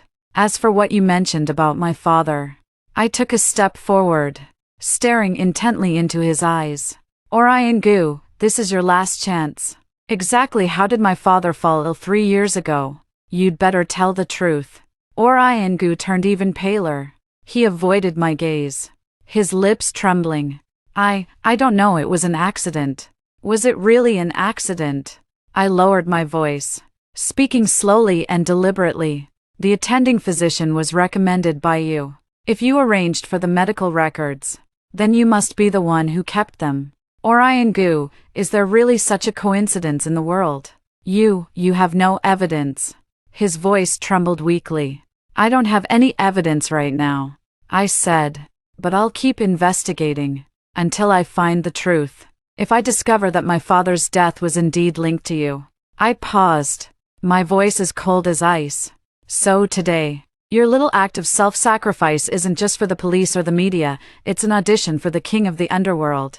A rehearsal for the journey to the netherworld after death. Orion Gu trembled violently, his eyes widening as if he'd seen something horrifying. You, what are you saying? I took a step back, regaining my normal tone. Orion Gu, handle yourself wisely. Your suicide note has already been seized by the police as evidence. Whether what you wrote in it is truthful or not, law will decide. With that, I turned away without another glance. Then I nodded at the officer. Thank you. We finished talking, and the police escorted us out. As we reached the elevator entrance, the middle-aged officer suddenly said, Miss Lin, we've read Orion Gu's farewell letter. There are some matters mentioned in it that may require your cooperation with our investigation. I'm available anytime. I replied, the innocent need not fear. Then, lowering his voice, he added, he mentioned your father. Although there's currently no evidence pointing to him, we'll file this lead. If you uncover anything later, please contact us immediately. I said firmly, I will. After leaving the hospital and getting into the car, Lucas Liu finally spoke. Do you believe what he said about your father? I shook my head. I don't know, but just now, his reaction when I asked about it seemed suspicious. Should I have someone investigate the doctors and pharmacists from back then? Lucas Liu asked.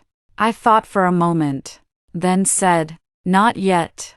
I want to handle this myself. Right now, the most important thing is reclaiming Lin Corporation. Once I've stabled my position, I'll look into this gradually. Lucas Liu nodded. All right. Then let's head to Lin Corporation. We'll arrive at the corporate headquarters at 10 in the morning. 3 years, finally I'm back. The building is still the same, but the front hall feels much emptier. The receptionist stared at me in surprise before stammering. Lin.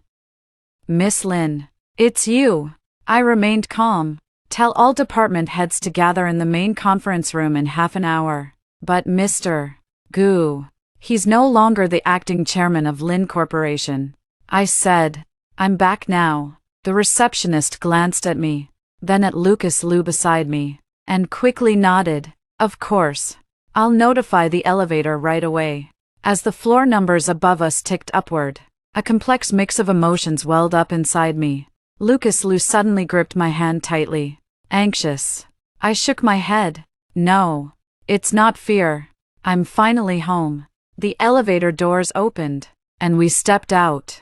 Along the corridor, several employees peered curiously in our direction. Whispering, I kept my gaze straight ahead, walking directly toward the CEO's office. Pushing open the door, the room still looked exactly as it had 3 years ago. Dad's rosewood desk, bookshelves, and sofa remained, but now the desk was occupied by things belonging to Orion Gu. Old Chin. I'll have someone clean this place up later. Pack everything belonging to Orion Gu and send it to his company. If he can still afford an office. It's his wife's. Half an hour later, all department heads had arrived in the large conference room. 20-some people filling the seats, along both sides of the long table. Everyone's expression was complicated: surprise, unease, anticipation, even guilt. I stepped to the head chair. Didn't sit down, but stood instead, slowly scanning each person with my gaze. Good to see you all again, I said. The room fell utterly silent. I am Iris Lin, daughter of Lin Zhenghai, founder of Lin Corporation, and the largest shareholder of Lin Corporation today. My voice was clear. Starting today, I will take over Lin Corporation officially as chairman and CEO. Someone wanted to clap, but after glancing around, put their hands down. I continued. Over the past 3 years.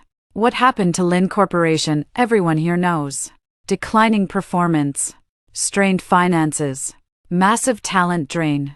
I'll address each of these issues one by one. But first, I paused, letting my gaze settle on the CFO and the procurement manager. I need full financial records from the last 3 years, every project's funding flow, all supplier contracts, and payment records. You have 3 days to compile everything and deliver it to my office. The CFO turned pale. The procurement manager broke out in sweat. Then I turned to the HR director. I need a detailed employee roster, each person's position, salary, start date, and staff turnover over the past 3 years. Especially those key employees who left voluntarily. Tell me why they left. And where they went. The HR director nodded quickly. Yes, Chairman Lin. I turned to face everyone, saying, no matter what your past relationship was with Orion Gu, or what any of you have done in the past 3 years, starting today, everyone begins anew. Those with ability and who are willing to work will not be overlooked by the Lin family. But if you're trying to play games, freeload, or enrich yourselves at the company's expense, I offered a cold smile. Better hand in your resignation letter right now. Otherwise, when I uncover your deceit, it won't just be about resigning. The meeting room was eerily silent. All right, I'll sit down and we're adjourned. The department heads seemed relieved, hastily standing and leaving. Some hurried out so fast, they looked as though someone were chasing them from behind. Once everyone had left, Lucas Liu finally emerged from the nearby lounge, holding 2 cups of coffee. He handed one to me, and I took a sip, grimacing at the bitterness. Good performance just now, Lucas Liu said, sitting across from me, balancing authority with generosity, setting the rules first. But now comes the real challenge. I knew that among the people here, there were sure to be Orion Gu's loyalists, as well as traitors feeding off the company. I'd need to deal with them one by one. Need help? I shook my head. Not yet. I'd like to handle this myself first, only if I'm stuck will I ask for your help. Lucas Liu smiled faintly and didn't press further. We stayed in the office all morning, handling various transfer documents. At noon, Olchen brought lunch, simple fare, just enough to keep us going. Then we resumed work. At 2 o'clock, Attorney Lee arrived with the former directors. The share transfer agreement was signed smoothly. They probably had been terrified by the events of the past 2 days, barely bargaining over price before signing. After the signatures were inked, Uncle Joe patted me on the shoulder. Iris, the Lin family is now in your hands. You can rest assured. I nodded solemnly. I will make Lin Group rise again.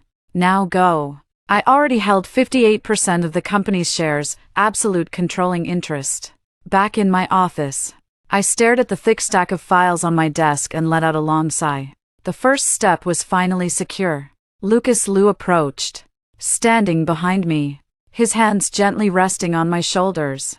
Tired, I admitted. A bit. Then rest a while, he said gently. The road ahead is long, no need to rush right now. I nodded, leaning back in my chair and closing my eyes. The sun outside was shining brightly. I knew the road ahead wouldn't be smooth, Orion Gu wouldn't let things rest easily. There might still be storms within the Liu family, and the restructuring of the Lin Empire would be incredibly complex. But I was no longer afraid. I was no longer the helpless Iris Lin from 3 years ago. I was Lucas Liu's wife, the heir to the Lin Empire. I had the ability, and the determination, to take every step ahead with confidence. Hung, I whispered with my eyes closed. Thank you. The person behind me was silent for a few seconds. Then I felt his fingers gently brush through my hair. You're welcome, he said. Mrs. Liu. I opened my eyes and turned to look at him. He was also looking at me, his eyes deep, with some emotions that I couldn't understand, but didn't want to delve into. We looked at each other like that for a few seconds. Then I smiled, and he smiled too.